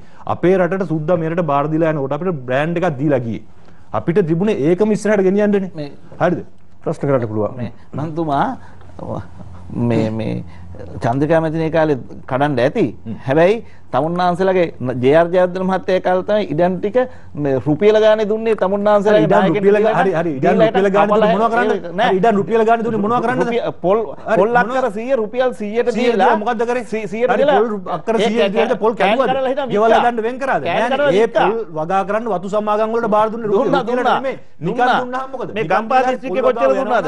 ඒක රජය නඩත්තු කරන එක පාඩුවක් නා. ඒක අද කරන්නේ දේශපාලන අවශ්‍යතාවයට මොකද්ද නෙමෙයි දේශපාලන හැබැයි අපි මේ රටේ නිෂ්පාදනය වැඩි අපි අද ඔබතුමාලා පිටුම් ගහන රටේ භෝග නිෂ්පාදනය වැඩි කරන්න අපි දායක වුණේ. ඔබතුමාලා අවුරුදු 30කට යෝජනා කරපිට මහවැලිය අවුරුදු 5කින් ඇති කරලා මේ රටේ හාලින් ස්වයංපෝෂිත වෙන්න අනිකුත් භෝග වලින් ස්වයංපෝෂිත වෙන්න ආර්ථිකය හැදුවේ අපි. අපි දේවල් කරනකොට ඒව තමයි මේ මහ පොළොවේ පැලවුනේ. ජල විදුලිය ඇති කරලා දුන්නේ සංවර්ධනය කියන සිහින සැබෑ කරලා දුන්නේ. අපි තමයි කර්මාන්ත පුර ගෙනල්ලා මේ රටේ ඇති කරලා දුන්නේ. ඒ ආර්ථිකය නොහිටින්න අදටත් ඔබතුමාලාට මේ රට ගෙනියන්න පුළුවන් තත්ත්වයක් නැහැ. හරිද? තපර දෙන ප්‍රශ්නයක් විතරයි. තමුන්නාන්සලගේ ආණ්ඩුව කාලේ පැය 24න් පැය 22ක් ලයිට් කැපුවා. ඔය ඒකනේ ඔබතුමාලා අමත මේ මෙතනට අමතක වීමේ රෝගී තියෙනවා. එතකොට තමුන්නාන්සල ඔය කතා කරනවා. ඔබතුමා ඊට පස්සේ දැන් හරි ප්‍රශ්නේ මට තේරුණා. ප්‍රශ්නේ තේරුණා. ඉන්නකො ප්‍රශ්නේ ඔය පටලගෙන කියන්නේ දැන් මේ කියපු ඉන්න දැන් හරි. ඔය ප්‍රශ්නේ උත්තර දෙන්න ඔය තැන පටලගෙන කියන්නේ කරන්ට් එක කැපුණේ කොතනද? ඔය පුතුමාලා කියන්නේ අපිට 2001 ඔබතුමාලා 94 ආණ්ඩුව අරගෙන අවුරුදු 7ක් යනකොට මේ රටේ පළවෙනි වතාවට ආර්ථිකයේ බිඳුවෙන් පල්ලයට ගෙනලා ඍණ කරා. ඍණ කරා විතරක් නෙමෙයි පැය 24න් පැය 18ක්. ඉතින් විදුලිය කැපුණේ චන්ද්‍රිකා බණ්ඩා. ඔබතුමානේ ගත්තකොටද? ඉතින් අපි අරගෙන ඒක හදලා දුන්නේ නැත්නම් අද තියෙන තත්ත්වෙම තමයි. එහෙනම් 2003 වෙනකොට 2004 වෙනකොට මේ රටේ අද මේ තියෙන පොලිස් මුඛය ඇති වෙන්නේ මේ රටේ තියෙන තත්ත්වෙට අදපත් කරන්නේ එදා අපි 2002 ආණ්ඩුව අරගෙන අපි එදා හදලා විදුලිය නොකපෙන තැන අපේ කරුජස් රමතුමාට නමත් වැටුණා. අපේ ආණ්ඩුව ගන්න පැය 18ක් කපනවා විදුලිය ඔබතුමා. රටේ ලංකාවේ හැමතැනම බෝම පිරුණු තැනට රට ඇතුළට යුද්ධ ගෙනල්ලා රට විනාශ කරලා ආර්ථිකය ඍණ කරලා අවුරුදු 7කින් රට විනාශ කරා. දැන් අදත් විතර අපි මැද්දෙන් හැමතැනම පොඩි කාලේ කාලේ රට නොගත්තා නම් අද මේ කියන රටේවත් ඔබතුමාලා ගෙනියන්න ප්‍රශ්න තමයි 2009න් පස්සේ නැවත වතාවක් මේ රටේ බෝම පිපුරේ මොන අවුරුද්දද? මොන කොතනද කියන්නේ? ඒකෙත් ප්‍රතිකාර ඔබතුමා ඒකෙත් මොන අවුරුද්දද කාගේ ආණ්ඩුවද තිබුණේ? ඒක තමයි කියන්න ඉන්නේ ඉතින්. ඔබතුමා ප්‍රශ්නේ අහලා ඔබතුමීම කතා කරන්න යනවනේ. ඉන්න ඕන අවස්ථාව දෙන්න. කියන්නේ රට අහින්නද ප්‍රශ්නේ ඇහුවා ප්‍රශ්නෙටම උත්තර දෙන්න. දැන් ඔබතුමා කියනවා බෝම්බ පිපුරේ කොතනද කියලා 2018 පාර හැදුවේ කවුද? ඔබතුමාලා අර නාමල් කුමාර කියලා එකෙක්ගේ හඬපට දාලා අර මෛත්‍රීපාල සිරිසේන රවට්ට අපි තමයි කරේ ඒක නාමල් නාමල් කුමාරලාගේ හඬපට දාලා මෛත්‍රීපාල සිරිසේන රවට්ට අපේ ආණ්ඩුවේ අපේ ජනාධිපති පළවෙනි සීට් එකේ තියාගෙන ඉන්නේ පළවෙනි පුටුවේ උන්දගෙන ඉන්නේ ඔබතුමාලා මෛත්‍රීපාල එතුමාගේ යට තමයි බුද්ධ්‍යංශ තිබුණේ රාජ්‍ය ආරක්ෂා බල මෛත්‍රීපාල සිරිසේන ජනාධිපතිතුමාට අපි ඡන්ද දුන්නේ කවුද අපි ඡන්ද දීලා ගෙනාවට ඔබතුමාලා මේ රටේ ජනතාව අවුරුදු 5කට බලය දීපු ආණ්ඩුව හොරකම් කරලා නීති විරෝධීව අගමැති කෙනෙක් විදියට දියුරුම් දීලා මේ රටේ බෝම්බ පුරවන්න විදියට වැඩ කටයුතු සාලසලා හරිද ඊට පස්සේ මේ රටේ දැන් කියන බෝම්බ පුරවන්න ආර්ථිකයේ මේ ජාතික ආරක්ෂාවට තර්ජනය කරේ කවුද තර්ජනය කරේ ඔබතුමාලා දින 52ක් මේ ආණ්ඩුව හොඳට කරගෙන යන්න දුන්නා මේ තර්ජන බර්ජන මුකුත් නැහැ බෝම්බ පුරවන්නෙත් නැහැ ඔබතුමාලා අර මනුස්සයව රවට්ටලා එයා ඝාතනය කරන්න ගෝඨාභය රාජපක්ෂ ඝාතනය කරන්න කියලා 97 පාරක් බුද්ධ්‍යංශ විසින් මෙතුමාට ඒක දැනුම් දීලා තියෙනකොට ඒ ඔක්කොම ටික වහගෙන එතුමා ලංකාවේ පැල්ල යන ප්‍රශ්න වලට උත්තර දෙන්න මම වෙලාව ඔබතුමා දෙන්න නෑ නෑ මම ප්‍රශ්න අහන්න පුළුවන් දැන් බුද්ධ්‍යංශ ගෝඨාභය රාජපක්ෂ මහත්මයා ඝාතනය කරන්න ඉන්නවා කියලා තොරතුරු ගත්තම ඔබතුමාලා බුද්ධ්‍යංශ ශක්තිමත් කරන්න ඕනේ කරන්න කියලා පණිවිඩ දුන්නේ නෑ අර නාමල් කුමාර කියලා ඔබතුමාලගේ හෙන්චයිය තමයි ඒක පණිවිඩ දුන්නේ ඒ නිසා අපේ හෙන්චයිය නෙමෙයි ඔබතුමාලගේ ආණ්ඩුව ඉන්නවා දැන් කවුද දන්නේ නායකයෙකු මේ ආණ්ඩුවට කඩේ ගියපු රෙදි ඇඳගෙන නෙමෙයි රෙදි නැතුව කඩේ ගියපු මිනිස්සු ඒ නිසා ඒ මිනිස්සු මේක හදලා ඉවරලා ඔබතුමාලා මේ රට දවස් 52ක් හොරකම් කරලා මේ ආර්ථික රිනෙන් ඊට පස්සේ මේ බෝම්බ පුරවන්න ඒ වගේ පිටිපස්සෙත් මේ උඩ ඉන්න විශ්වයේ තියෙන ශක්තියන් අද බොහෝ දේවල් ඔබතුමාලා මේ හෙන පුපුරන්නේ ඔය කියපු දේවල් වලට ඔබතුමාලගේ හෘද සාක්ෂි වලට උත්තර දෙන්න වෙයි. ඔබතුමාලට ඒ වගේම වැඩි කාලයක් නැතුව අපි ආණ්ඩුවක් ගත් දවසට ඔය පාස්කු පැහැරවල මහමොල කරුව කවුද කියන ඒවා ඒවට වග කිය යුත්තෝ රටින් පැනලා නොගෙන් හිටියොත් අපි අනිවාර්යයෙන්ම රටකින් පැනලා ගිහලා හිටියත් අපි ගෙනත් දෙනවා වගේම අපි දඬුවම් දුන්නා මේ රටේ විශ්වය ඒ සියලු දේවල් දඬුවම් දෙන කොයි අවුරුදු දෙකේ ඔබතුමාලා ඇවිල්ලා මාසෙන් පාස්කු පැහැරකින් දඬුවම් දෙනවා කියලා කොයි අද කවුද අත්තරංගුට ගත්තේ අද මන්ත්‍රීතුමා දැන් ඔබතුමා කියන විදිහට මේ විශ්වයේ නොපෙනෙන බලවේග গুপ্ত බලවේග වලට නොයා ඇයි ඍජුවම කියන්න බැරි මේ මහා මොලකරු ඉන්නවා නම් ඔබතුමාට හරි මේ අපිට දැන් කියලානේ ආවේ මට පුළුවන් කියන්න අපිට අද අපි පාර්ලිමේන්තුවේ යම් කිසි දේවල් කිව්වා අද කාදිනලුන් වහන්සේ කියනවා මේ ගාමිණී සිරිල් ගාමිණී පියතුමා කියනවා අර කවුද අපේ සහෝදරයෙක් කියලා කියනවා එව්වට කොයි නීතිය ක්‍රියාත්මක වෙනවා එව්වට කොයි මේ රහස් පොලිසිය හරි ඔබතුමාලා දැන් ගිහලා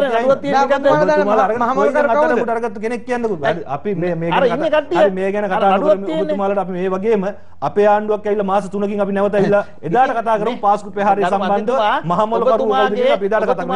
ඒ ගැන මම වැඩි කියන්නේ නැහැ. මට හෙට උදේ CI එකට යන්න වෙයි. උත්තර දෙන්න. ඒ නිසා මම ඒක ගැන කියන්නේ නැහැ. ඔබතුමාලා බොරු කියන්න එපා. ඔබතුමා දැන් විදුලිය කැපීම ගැන කිව්වා. ඔබතුමා අපේ කාලේ කැපුවා. ඔබතුමාලා කරුණ ජයසූරිය කිව්වා. අපේ 18 ඒක අපිට නෙමෙයි කිව්වේ. කැපෙන්ටන්ට අපි හදලා දුන්නා. ඒ වගේ මෙතුමී කියනවා අපි කිව්වලු ඉන්ජෙක්ෂන් එක ගන්න. අපේ නායකතුමා ගන්න එපා. ගන්න එපා කිව්වා. පාර්ලිමේන්තුවේ කිව්වා. අනේ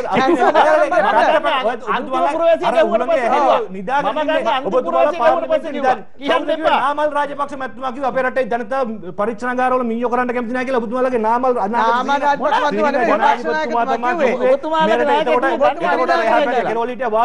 එයා නැගිටලා කිව්වා වාසුදේව නායක කර්මතුමා කිව්වා අපේට මේ ඇම්මක් නැහැ කිව්වා හදිස්සියේ මේ ඉන්ජෙක්ෂන් අපි කිව්වේ දැන් වෙනවුම් අපි තමයි ලෝකේ වැක්සින් එක ගත්තාම අපි වෙනවුම් කරන්න කියලා අපි කිව්වේ රාජසේන මැතිතුමා අපේ ඉතින් ඔබතුමාලා ප්‍රශ්නම දැන් උත්තර දෙන්නකෝ මම ඒක කියන්න දෙන්නේ නැහැ නේ ඔබතුමාලා අහන්න දෙන්නකෝ අපේ උත්තර දෙන්නේ ඒ නිසා ඔබතුමාලා කිව්වේ මේ වැක්සින් එක ගේන්න අපිට හදිස්සියක් නැහැ ඇම්මක් නැහැ පරීක්ෂණාගාරවල මීයෝ අපි කමා කිව්වේ ලෝකේ වැක්සින් එක අඳුර ගන්න ගත්තේ නැතත් කමන්න මේක ඇනවුම් කරන්න මේක තමයි ලෝකේ දැනට තියෙන එකම විසඳුම කියලා අපි ගහලා පෙන්වන්නේ ඉස්සෙල්ලාම අපි ඊට පස්සේ ජනතාවට අපි එක දෙයක් කරා ජනතාවට ගහලා ඉවර කරන්න නැතිකම් අපි මේක පාවිච්චි කරන්නේ නැහැ කියලා නායකතුමා ගත්තේ නැහැ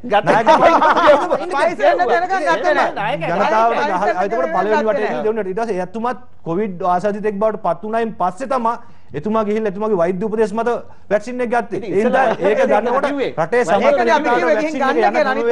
හැදිලා තිබුණා. ඒ නිසා ඒක ගත් එකට ඔබතුමාලා නිකන් අවඥා ඔබතුමාලා ඔක්කොම තරකලා දෙනකොට අපි ගත්ත නිසා අපි ඒක කිව්වා. ඒ නිසා ඒ බොරු කියන්න එපා. ඔබතුමාලාට කියන්න දේවල් නැත්නම් ඔබතුමාලා කරපු දේවල් වහගෙන ඉන්න. රද්ද නැතු ඉන්න කටපියන්. ඔබතුමාලා කරපු අමනෝක්ත තකතිරු වැඩ අපේ පිට දාන්න එපා. දැන් ඒ කාලේ ඔබතුමාලා අපි වැක්සින් එක අනුමත කරන්න ගේන්න කියලා කියනකොට අර මුට්ටි දදා පැණි පිටිපස්සේ පන්න ඉඳලා මේ රටේ ජීවිත ගණනාවක් නැති වෙන තැනටපත් කරලා මේ මිත්‍යාව විද්‍යාව වෙනුවට මිත්‍යාව පස්සේ ගිය මිනිස්සු දැන් කියනවා අපිලු වැක්සින් එක ගේන්න එපා කියලා. අපි වැක්සින් එක ලෝකේ හොයා ගන්නකොට කිව්වේ ඇනවුම් කරන්න කියලා. ඉතින් ඒ වගේ දේවල් දැන් ඔබතුමා කියනවා ස්වයන් රැකියාව හදලා දෙන්න වැඩ කටයුතු කරනවලු. ස්වයන් රැකියාව වැඩි ඈතක නොගින්න മന്ത്രിතුමිය ඔබතුමිය අර යෝජනාවක් කරානේ. අර එකක් නීතිගත කරන්න කියලා කියන්න බෑ. අපේ ආදරණීය අම්මලාට වැඩි කෑලක නොගදින් ගෙදරවල ස්වයං රැකියාව විදිහට ඒ වෘත්තියට යන්න වෙයි. තමන්ගේ දරුවා බඩගින්නේ අඬනකොට ඒ දරුවාට කිරි ටික ගෙනත් දෙන්න බැරි වුණා. ඒ දරුවාට 3 වේල බත් දෙන්න එක වේලක්වත් වේලක් කර වේලක්වත් කන්න දෙන්න බැරි වෙනකොට තමන්ගේ ගෙදර ඔබතුමියට නීතිගත කරන්න කිව්ව වෘත්තිය තමන්ගේ ගෙදර ආදරණීය අම්මලාට අකමැත්තෙන් නිවැරදි කිරීමක් කරන්න ඕනේ. අකමැත්තෙන් අවස්ථාව දෙනවා. ඒ වෘත්තියට යන්න වෙයි. අදටත් ඒ තත්ත්වය මෙරටේ ඇති කරලා තියෙන ඔබතුමාලා. ඒ නිසා මෙරටේ ඔක්කොම කුණු අර මොකක්ද එකට කියනවා වගේ අපි පිට දාන්න හදන්න එපා. 94 ඉඳලා මෙරටේ අවුරුදු අද වෙනකොට 28ක් මෙරට පාලනය කරන්න විධායක හැසිරෙව්වේ ඔබතුමාලාගේ ওই පක්ෂේ දරන හැමෝම තමයි. අපි මැද කාලිනව කෙටි කාලිනව අපිට ওই විධායකයේ පාලනය නිසා ඒවට පීඩාවට පත් වෙලා අපිට හරියට අපේ දැක්ම ක්‍රියාත්මක කරන්න බැරි වුණා. ඒ නිසා තමයි අපි හැබැයි ඒ ගත්තු හැම කාලෙම තුල අපි දාපු ස්ථාවරත්වය තුල තමයි මේ රට මේ තාක් දුරවත් යන්නේ. නැත්තම් මේට කලින් මේ රට බංකොලොත් වෙන්නේ 2001 ඍණ වෙච්ච ආර්ථිකය අපි ගොඩනගලා දුන්නා. ඊට පස්සේ ඔබතුමාලා අවුරුදු 10ක් තුල ලෝකෙන් ණය අරගෙන මේ රට චීනෙන් ගෙනල්ලා ඒ වගේ කොමිස් ගගා හොරකම් කරන ගමන් මේ රට ණය උගුල කිර කළා. අද ඒ ණය ප්‍රශ්නේ මිදෙන්න බැරි තැනකට රටපත් කරලා ඉවරලා අපි පම්පූරි ගහනවා. ඕනෑම පොඩි බබෙකුට අපේ ගමේ රම් බණ්ඩ හරි උක්කු බණ්ඩ හරි පුංචි බණ්ඩ හරි කියලා දුන්නා කවුරු හරි ණය දෙනවනම් මේ විදිහට වැඩ කරන්න ඔය ඕකට මේ ජනාධිපතිවරු අරුන් මෙවුන් ඕනේ නැහැ.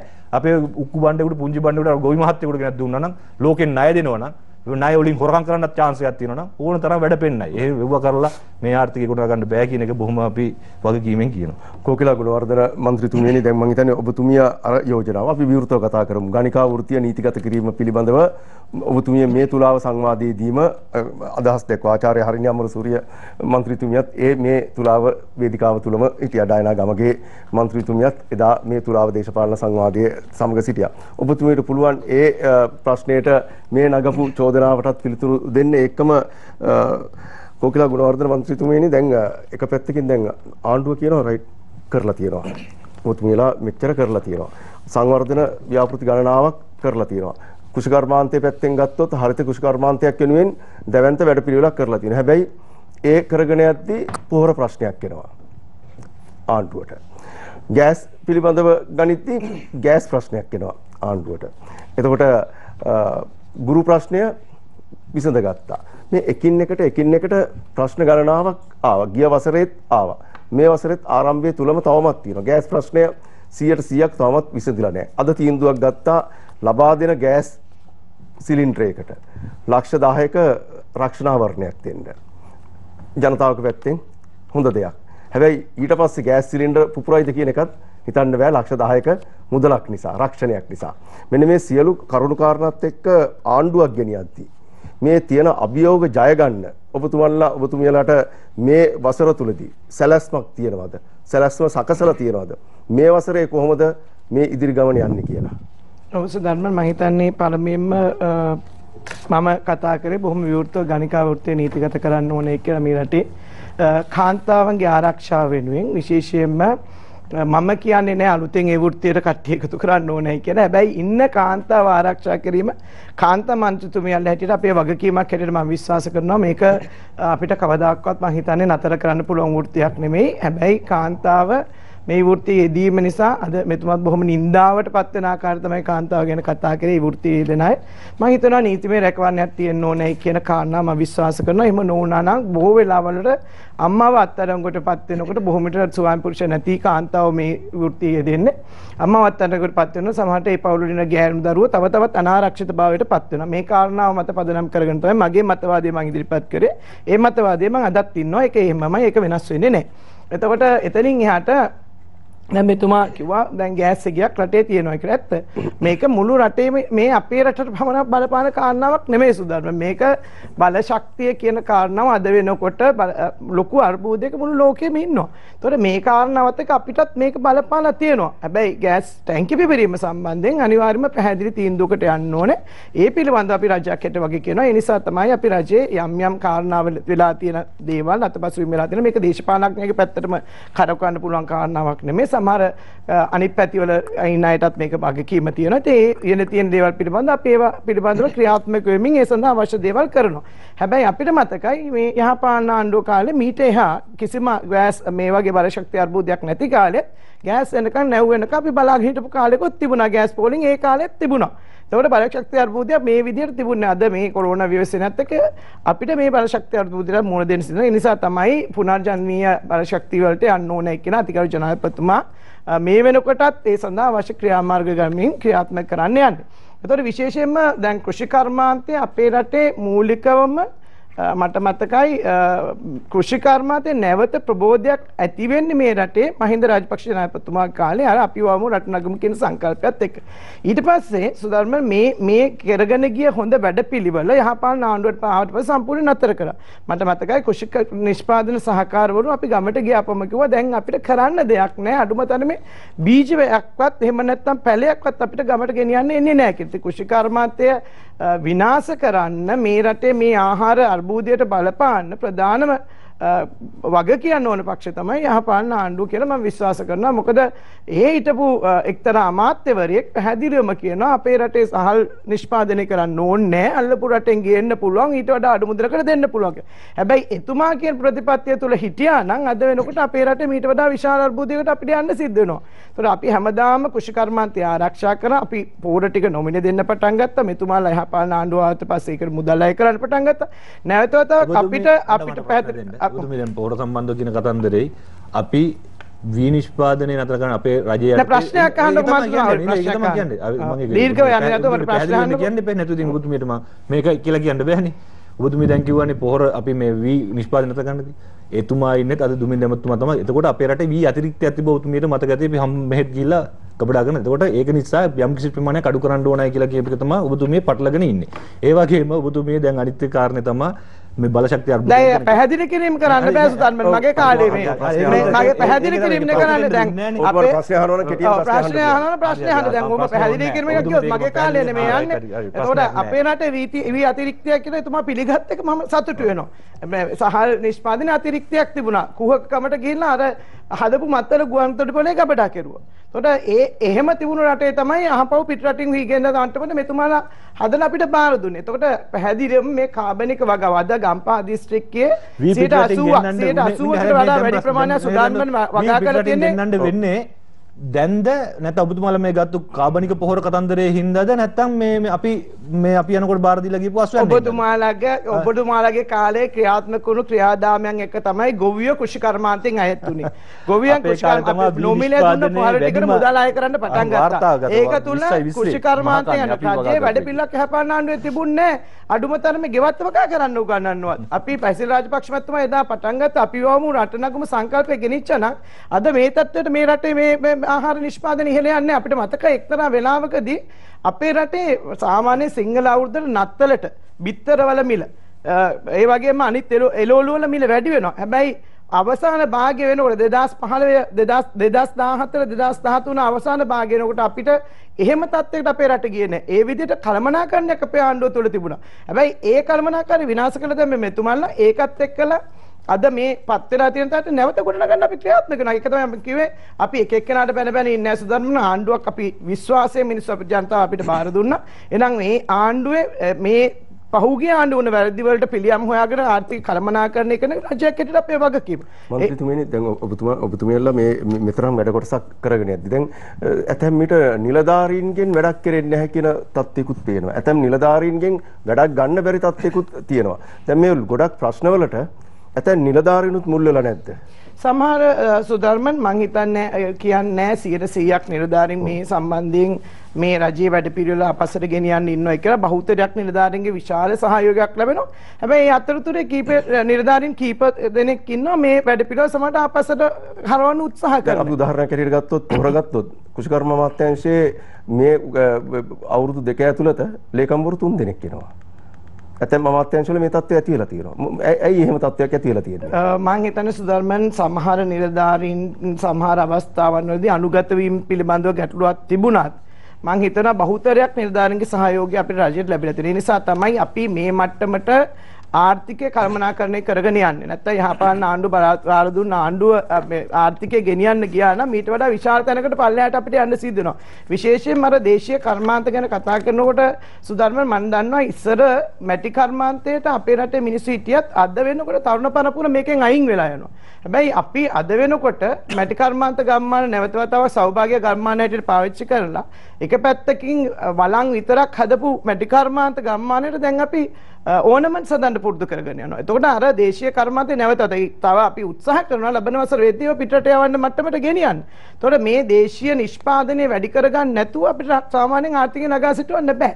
මනම් ඒ වැඩපිළිවෙල තමයි අපි ආරම්භ කරලා තියෙන්නේ. මේක එක පැත්තකට අපේ රටේ විශාල පහුගිය කාල සීමාවන් තුළ විශාල වශයෙන් කඩන් වැටිච්ච දේශීය කර්මාන්ත ටික නැවත පුනර්ජීවයක් ලැබෙමින් අවදි වෙමින් ක්‍රියාත්මක වෙමින් යනවා. විශේෂයෙන්ම අපි දන්නවා පහුගිය කාල සීමාව තුළ දැන් මෙතුමා කතා කරනවා මේ හොරකම් කරනවා කියලා. දැන් මේතුමාලා මේක මේ න්‍යායක් හැටියට හැමදාම පාවිච්චි කරනවා. හැබැයි ආණ්ඩුවක් අරගෙන ලොකුම හොරකම් කරුවේ මෙතුමාලගේ ආණ්ඩුව තමයි. මහ බැංකුව මංකොල්ල කාලා මෙතුමාලා හොරකම්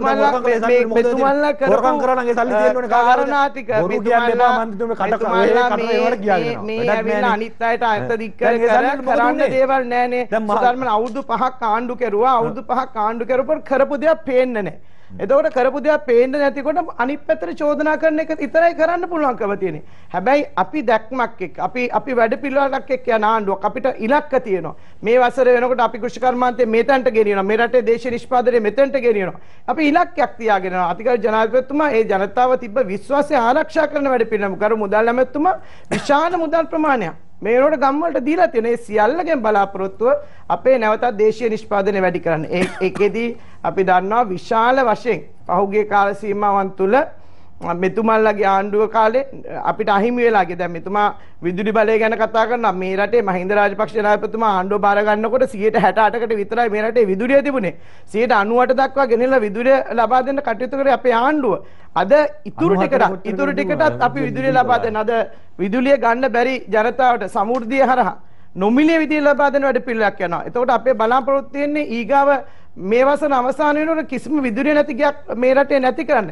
මෙතුමාලගේ හිටපු විපක්ෂ නායකතුමා තමයි ඒ කාලේ හිටපු මේ නිවාස ඇමතුමා. ගෙවල් 5000ක් හදලා නැහැ. හැබැයි හදපු ගෙවල් ප්‍රමාණය සුධර්මම වගකීමකින් කියන්නේ ඒ හැම එකක්ම ණය. ඒ මිනිස්සුන්ට ආධාර වගේ පෙන්නලා දුන්න හැම එකක්ම ණය. හැබැයි මේ වෙනකොට අපි ආණ්ඩුවක් හැටියට ගෙවල් 20000කට එහා ප්‍රමාණයක් හදලා අවසන් කරලා මේ වසරෙත් 14000ක් නිවාස හදනවා. ඒ හැම එකක්ම ආධාර සුධර්මන් එකක්වත් නැහැ. ණය හැටියට දුන්නේ එකක්වත් නැහැ. එතකොට මේ මෙතුමාලා මේ ඊගාව ආණ්ඩුවවත් ওই විදිහේ වරු කතා ටිකක් විතරයි ක්‍රියාත්මක කරන්නේ. අවසානයේ ඇතුළ බලනකොට මේ පුස්සක් විතරයි. දැන් මට මතකයි සජිත් මහත්තයා ගෙවල් 25ක් යාපනයේ හදලා හම්බන්තොටත් පෝස්ටර් ගැහුවා. එතුමාගේ ප්‍රචාරණ වියදම විතරක් කෝටි ගානක නාස්තියක් නිවාස අමාත්‍යාංශයෙන් ඒ ක්‍රියා සිදු වෙලා තියෙනවා. ඒක නිසා මේගොල්ලෝ මේ කියන කතා තුල සැඟවිලා තියෙන්නේ අවසානයේ තියෙන බොරුව විතරයි. අන්තිමට කරපු දේකුත් නෑ, අර ගහපු මේකකුත් නෑ, බෙරේ පළුවකුත් නෑ වගේ තමයි. සංවර්ධන දිහා බැලුවත් අපි හදපු ව්‍යාපෘති අර හම්බන්තොට වරායි මේ රටේ ජනතාවගේ ජීවිත නගා සිටවන්න තිබුණ හොඳම තැන. 300 ගානක් දවසකට නැව් යනවා හම්බන්තොට වරාය පව කරන. ඒ හම්බන්තොට වරායට නැව් ටික එන්න පටන් අරගෙන අපි කියනනම් අද වෙනකොට අපි ඩොලර් ප්‍රමාණයක් හම්බ කරලා අද මොකද වෙලා තියෙන්නේ? අර එදා hina වෙවි ලැජ්ජ නැතුව ජාතික සම්පත් විකුණන දාදී hina වෙවි ලැජ්ජ නැතුව පින්තූර වලට පෙනී ඉඳලා රාජාන්ත්‍රික සම්පත් ටික විනාශ කරලා දාලා අද අපේ පැත්තට ඇඟිලි දෙනවා. එදා මහින්ද මහත්තයා හදපු හම්බන්තොට වරාය විකුණලා දැම්මේ. මෙතුමාලගෙන් අහන්න මොකද්ද හැදුවේ පහුගිය අවුරුදු 5 කියලා ආපස්සට හැල්ලා බලනකොට මොනවද ආඩම්බරේ කතා කරන්න පුළුවන් කරන්නේ. අපි ණය අරගෙන අපි සංවර්ධනය කරුවා. අපි හම්බන්තොට වරාය හැදුවා, මත්තල ගුවන්තොට පෙරේට අධිවේගී මාර්ග හැදුවා. දැවැන්ත ව්‍යාපෘති ගණනාවක් මේ රටේ ක්‍රියාත්මක කරුවා. හින්දා මේ එදා ඒ මහින්ද රාජපක්ෂ ජනාධිපතිතුමා කරගෙන ගිය වැඩ පිළිවෙල නතර කරපොත් යන්නේ ගෝඨාභය රාජපක්ෂ මහත්මයා ආරම්භ කරලා තියෙනවා. ඒ අවුරුදු 5 ඉවර වෙනකොට ජනතාව බලාපොරොත්තු වුණ රට ලබා දෙන්න අපිට පුළුවන් එක් කියන විශ්වාසය අපේ තියෙනවා. හොඳයි. ආචාර්ය හරිනි අමරසූරිය මන්ත්‍රීතුමනි දැන් දේශීය නිෂ්පාදනයක් තුලින් ඔබතුමාට ලබන් හිතන්නේ ඔබතුමාලගේ එක මූලික දෙයක් අනුර කුමාර දිසානායක මන්ත්‍රීතුමාගේ ඒ ප්‍රකාශවල තියෙන්නේ දේශීය ආර්ථිකයක්. ආණ්ඩුව දැන් කියන තත්ත්වය තමයි දේශීය ආර්ථිකයක් තමයි ගොඩ නගාගෙන යන්නේ කියන එක. දැන් මේ මතවාදයයි ඔබතුමීලාගේ මතවාදයයි එක තැනකට ඇවිල්ලා වගේ කියලා පේන්නේ නැද්ද ඔබතුමීට? මෙහෙමයි සුධර්මන් අපි නිෂ්පාදන ආර්ථිකයක් කරා යන්න ඕනේ කියන එක තැන අපි ඉන්නවා. නමුත් අද ලෝකයේ ආර්ථිකයත් අපි තේරුම් ගන්න ඕනේ. ඒ තේරුම් අරගෙන අපි දැන් ඉන්නේ අවුරුදු 70කට ඉස්සෙල්ලා හිටපු තැනක නෙවෙයිනේ. අපේ ජීවිත සංකීර්ණ වෙක අපේ වෙළඳාම සංකීර්ණයි. අපි සියලු දේම මේ අපේ රටේ නිෂ්පාදනය කරලා ස්වයං පෝෂිත වෙනවා කියන එක මං හිතන්නේ මේ වෙනකොට අපි එහෙම ලෝකයක් නෙවෙයි අද තියෙන්නේ. ඒකින්ද නිෂ්පාදන ආර්ථිකයක් කියන්නේ මේ ආර්ථික ක්‍රියාවලිය තුළ අපි හඳුන ගන්න ඕනේ අපේ රටේ මොනවද අපිට නිෂ්පාදන කරලා ලෝක වෙළඳ පොලෙන් අත් කරගන්න පුළුවන් වෙළඳ පොලෙන් අත් කරගන්න පුළුවන් විදියට මොනවද අපි නිෂ්පාදනය කරන්න කියන එක හරියට හඳුන ගන්න ඕනේ. ඒ කියන්නේ මේ සියලු දේම අපි මේ අපේ රටේ වවාගෙන ස්වයං පෝෂිත වෙන්න පුළුවන් කියන එක නෙවෙයි. ඒක නෙවෙයි නිෂ්පාදන ආර්ථිකයක් කියන්නේ. ඒක මම හිතන්නේ මේ වෙනකොට ලෝකේ කොහෙවත් කරන්න බෑ. අපි දැන් එකිනෙක අතර අන්තර් සම්බන්ධතා තියෙන ලෝකයක ජීවත් වෙන්නේ. එතකොට ලෝකේ අතෑරලා අපිට තනියෙන් යන්න පුළුවන් ගමනක් නෙවෙයි. අපි කරන්න ඕනේ අපේ රටට අපේ තියෙන භූගෝලීය සම්පත් එක්ක අපේ පිහිටීම එක්ක අපේ ශිෂ්ටාචාරය තුළ අපි පුරුදු වෙලා තියෙන දේවල් එක්ක මොනවද අපේ සම්පත් කොහොමද අපි ඒවා වර්ධනය කරන්නේ කියන එක සහ අපේ කොහොමද මොන භෝගවලින්ද අපිට කෘෂිකර්මය ගත්තොත් මොනවයින්ද අපිට අත්පත් කරගන්න පුළුවන් කියන එක අපි හඳුනාගෙන ඒකට සැලසුම් කරන්න ඕනේ. සහ ගෙවතු වගාව කියන එක නෙවෙයි නිෂ්පාදන ආර්ථිකය කියන්නේ හෝ දේශීය ආර්ථිකය කියන්නේ ඒක නෙවෙයි. ගෙවතු වගාව හොඳ නෑ කියන එක නෙවෙයි මම කියන්නේ. නමුත් ගෙවතු වගාව තුලින් අපේ ආහාර සුරක්ෂිතභාවය අපිට තහවුරු කරන්න බෑ. අපිට අවශ්‍ය සියලු දේ අපේ වත්තේ වවාගෙන කන්න බෑ. එහෙම නෙවෙයි. ගෙවතු වගාව තියෙන්න පුළුවන් අතිරේක දෙයක් ලෙස තමන්ගේ කැමැත්ත අනුව තමන්ගේ අවශ්‍යතාවය අනුව මොනවා හරි වගා කරේ ඒක අපි උනන්දු කරවන්න ඕනේ ඒක හොඳ දෙයක්. නමුත් ඒක තුලින් ආර්ථිකයක් හදන්න බෑ සුධර්ම. අපේ ආහාර සුරක්ෂිතභාවය තහවුරු කරගන්නත් බෑ. ඒ නිසා මේ ඔක්කොම කතා පැත්තකින් තියලා වුණත් අපි ඉස්සෙල්ලා හඳුනා ගන්න ඕනේ මේ රටේ මේ මොහොතේ අපි තියෙන මූලික ගැටලු මොනවද? ඒවා මේ අද ඊයේ පැන නැගුණ ඒවා නෙවෙයි. අපි විශාල ණය අර්බුදයකට මුහුණ දෙනවා කියලා අපිට පිළිගන්න වෙනවා. ඒ ණය අර්බුදය මේ අද ඊයේ ආපු එකක් නෙවෙයිනේ. අවුරුදු ගාණක් තිස්සේ ණය අරගෙන අපි ව්‍යාපෘති අපි ඒවා වෙනුවෙන් ඒවා වියදම් කරලා තියෙන ව්‍යාපෘති වලින් අපිට ප්‍රතිලාභ ලැබිලා නැහැ. ඒක නිසා තමයි අපි මේ ණය උගුලක ණය ගත්තට ඒ ව්‍යාපෘති හරියට ක්‍රියාත්මක වෙලා ප්‍රතිලාභ ලැබිලා නැහැ කියන එක. අපි ණය ගන්න ඕනේ තෝරාගත්ත ශේෂ්ත්‍රවලට අපිට නැවත වතාවක් එකෙන් ආදායමක් ලැබලා ඒ ණය ගෙවන්න පුළුවන් වෙන විදියට. අපි දැන් දශක ගානක් තිස්සේ කළා තියෙන්නේ අපි ණය අරගෙන. නමුත් ඒ ණයවල ප්‍රතිලාභයක් නැහැ. එතකොට අපි එන්න තව ණය ගන්න ඕනේ ඒ අර ණය ගෙවන්න. දැන් ඉතින් ඒ ට්‍රැප් එකක තමයි දැන් අපි ඉන්නේ. ඉතින් මේ ට්‍රැප් එකේ ඉන්නකොට අපිට මේ තියෙන තත්ත්වයට මුහුණ දෙන්න වෙනවනේ. මම හිතන්නේ ඒක පැනලා යන්න බෑ. මේ ණය තියෙනවා. මේ උද්දමනය තියෙනවා. අපේ විදේශ සංචිතය බහැලා තියෙනවා. ඔය මූලික ප්‍රශ්න වලට අපිට උත්තර හොයන්න වෙනවා. ඒ මූලික ප්‍රශ්න වලට මේ අපි කරන ගෙවතු වගාවෙන් හෝ දේශීය නිෂ්පාදනය ගැන කතා කරලා හෝ මැටි කර්මාන්තය දියුණු කරලා හෝ ඒවා විසඳෙන්නේ නැහැ. ඒවා නරකයි කියලා නෙවෙයි මම කියන්නේ. ඒවා වෙන්න ඕනේ. නමුත් අපි මේ මොහොතේ මුණ දෙන මේ මූලික ගැටලු වලට විසඳුම ඒවෙන් එන්නේ. දැනට මොනවද ඒ ප්‍රශ්න වලට කොහොමද අපි විසඳුම් හොයන්නේ? කොහොමද අපේ විදේශ සංචිතය අපි නැවත වතාවක් ශක්තිමත් තැනකට ගේන්නේ? කොහොමද අපේ රජයේ ආදායම ඉහළ නංවන්නේ? කොහොමද අපි මේ ශේෂ්ත්‍ර හඳුනාගන්නේ? දැනට අපිට පිළිගන්න වෙනවා අපි මෙතෙක් කාලේ ඒවා කරලා තියෙන එක්ක තව ණය අරගෙන එහෙම නැත්නම් මුදල් අච්චු ගහලා එහෙම නැත්නම් අපේ තියෙන සම්පත් විකුණලා ඒක හැම ආණ්ඩුවක් තමයි වෙලා තියෙන්නේ. ණය එහෙම අර අපි සාමාන්‍ය භාෂාවෙන් කියන්නේ රෝල් කර යනවා කියලා. එහෙම ඒ විදිහට තමයි අපි ආර්ථිකය දශක ගානක් තිස්සේ ගෙනියලා තියෙන්නේ. ඒකේ අපි දැන් ඇවිල්ලා තියෙන්නේ අතිශයින් අමාරු තැනකට. ඒක කොවිඩ් නිසා ඇති වෙලා තියෙන ගෝලීය ආර්ථික කඩාවැටීම තුළින් තවත් තීව්‍ර වෙලා. ඉතින් එතකොට ඒ මූලික ප්‍රශ්න ටික හරියට හඳුනාගෙන අපි විසඳුම් දුන්නේ නැත්නම් සුධර්මන් මේ ව්‍යාපෘති නරක නෑ කමන්නේ කරගෙන යන ගෙවතු වගාව කරන්න මේ මොනවද මැටි වගාව මේ මැටි වගාවල මැටි කර්මාන්තේ ඒ බතික් දේව ඔක්කොම කරන්න ඒවෙන් මේ මූලික ප්‍රශ්න වලට අපි අත තියලවත් නෑ ඒක තමයි මම හිතන්නේ භයානකම දේ ඒක වෙනුවෙන් කොහොමද අපි මැදිහත් වෙන්නේ කියන එක මම හිතන්නේ අපි කතා කරන්න ඕනේ ඒක සීරියස්ලි ගන්න බාර ගන්න ඕන ප්‍රශ්නයක් රාජ්‍ය මන්ත්‍රීතුමනි මම හිතන්නේ දැන් අපිට තියෙන ලොකුම ප්‍රශ්නේ ඩොලර් සංචිතය. දැන් අතමුන් කියන දෙයක් තමයි රුපියල් නම් අච්චු ගහන්න පුළුවන්. රුපියල් 5000කලු අච්චු ගහන්න පුළුවන්. හැබැයි අපිට ඩොලර් අච්චු ගහන්න බෑ. දැන් මූණ දීලා තියෙන දැවැන්තම ප්‍රශ්නය තමයි මේ ඩොලර් පිළිබඳ ප්‍රශ්නය. දැන් ඔබතුමා හිතන්න දැන් අද ලාප්ස් ගෑස් සමාගම කියනවා ඔවුන්ට ගෑස් තියෙනවා. ණයවර ලිපි ලබා ගන්න විදිහක් නැහැ ඩොලර් සංචිතය හිඳිලා කියලා. නමුත් ඔවුන්ගේ සමාගම් පැත්තෙන් ගත්තොත් ඒක වෙනම කාරණයක් තියෙනවා. කරුණු හොයලා බලද්දී ඔවුන්ට ණයවර ලිපි නිකුත් කරන්න නැහැ කියන ප්‍රශ්නිකුත් තියෙනවා. ඒ ඔවුන්ගේ සම්බන්ධයෙන් ඇති වෙලා තියෙන කරුණක් සම්බන්ධයෙන්. හැබැයි රට ගත්තාම නැව් හිර වෙලා තියෙනවා කියලා චෝදනාවක් තියෙනවා. වරායට නැව් ඇවිල්ලා ඉන්නවා. හැබැයි ගොඩ බාණ්ඩ විදිහක් නැහැ ඩොලර් නැහැ. තෙල් හිඟයක් එනවා කියලා ඉතාමත් දැඩි විදිහට අනුතුරු අඟවලා තියෙනවා. මේ ඉදිරි කාල සීමාව තුළදී දැවැන්ත සාගතයකට මුහුණ දෙන්න වෙනවා කියලත් දැන් කටකතා කණින් කොණින් ඇහෙන්න තියෙනවා. මේ සියල්ලන්ට මුහුණ දෙන්න වෙලා තියෙන්නේ උත්තර සපයන්න වෙලා තියෙන ආණ්ඩුවට. දැන් ආණ්ඩුව අරගෙන ඔබතුමාලා මේ ප්‍රශ්න වලට කොහොමද උත්තර දෙන්න බලාපොරොත්තු වෙලා ඉන්නේ?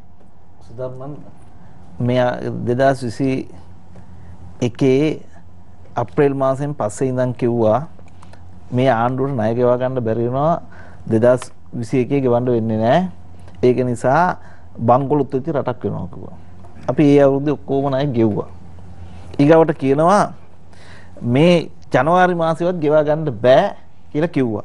අපි ඩොලර් මිලියන 500 දැන් ගෙවන්න ඔක්කොම කරලා තියෙන්නේ 18 වෙනිදා ගෙවනවා. එතකොට ඒකනේ දැන් කියන ඕක කොහොම හරි ගෙවයිලු. දැන් ඉතලක බෑ කියලා. ඕක කොහොම හරි ගෙවයිලු. හැබැයි මෙහෙරට මිනිසුන්ට කණ්ඩ හම්බෙන්නේ නැහැ කියනවා.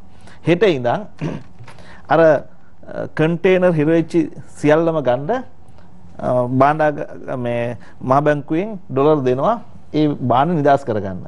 එතකොට ඔය කියන ප්‍රශ්න හැමදාම කියනවා. මේ රටට කිසි කෙනෙක් ණයක් දෙන්නේ නැහැ බංකොලොත් වෙච්ච රටක්. ඔය ටික කිව්ව කණ්ඩ නැති වෙනවා.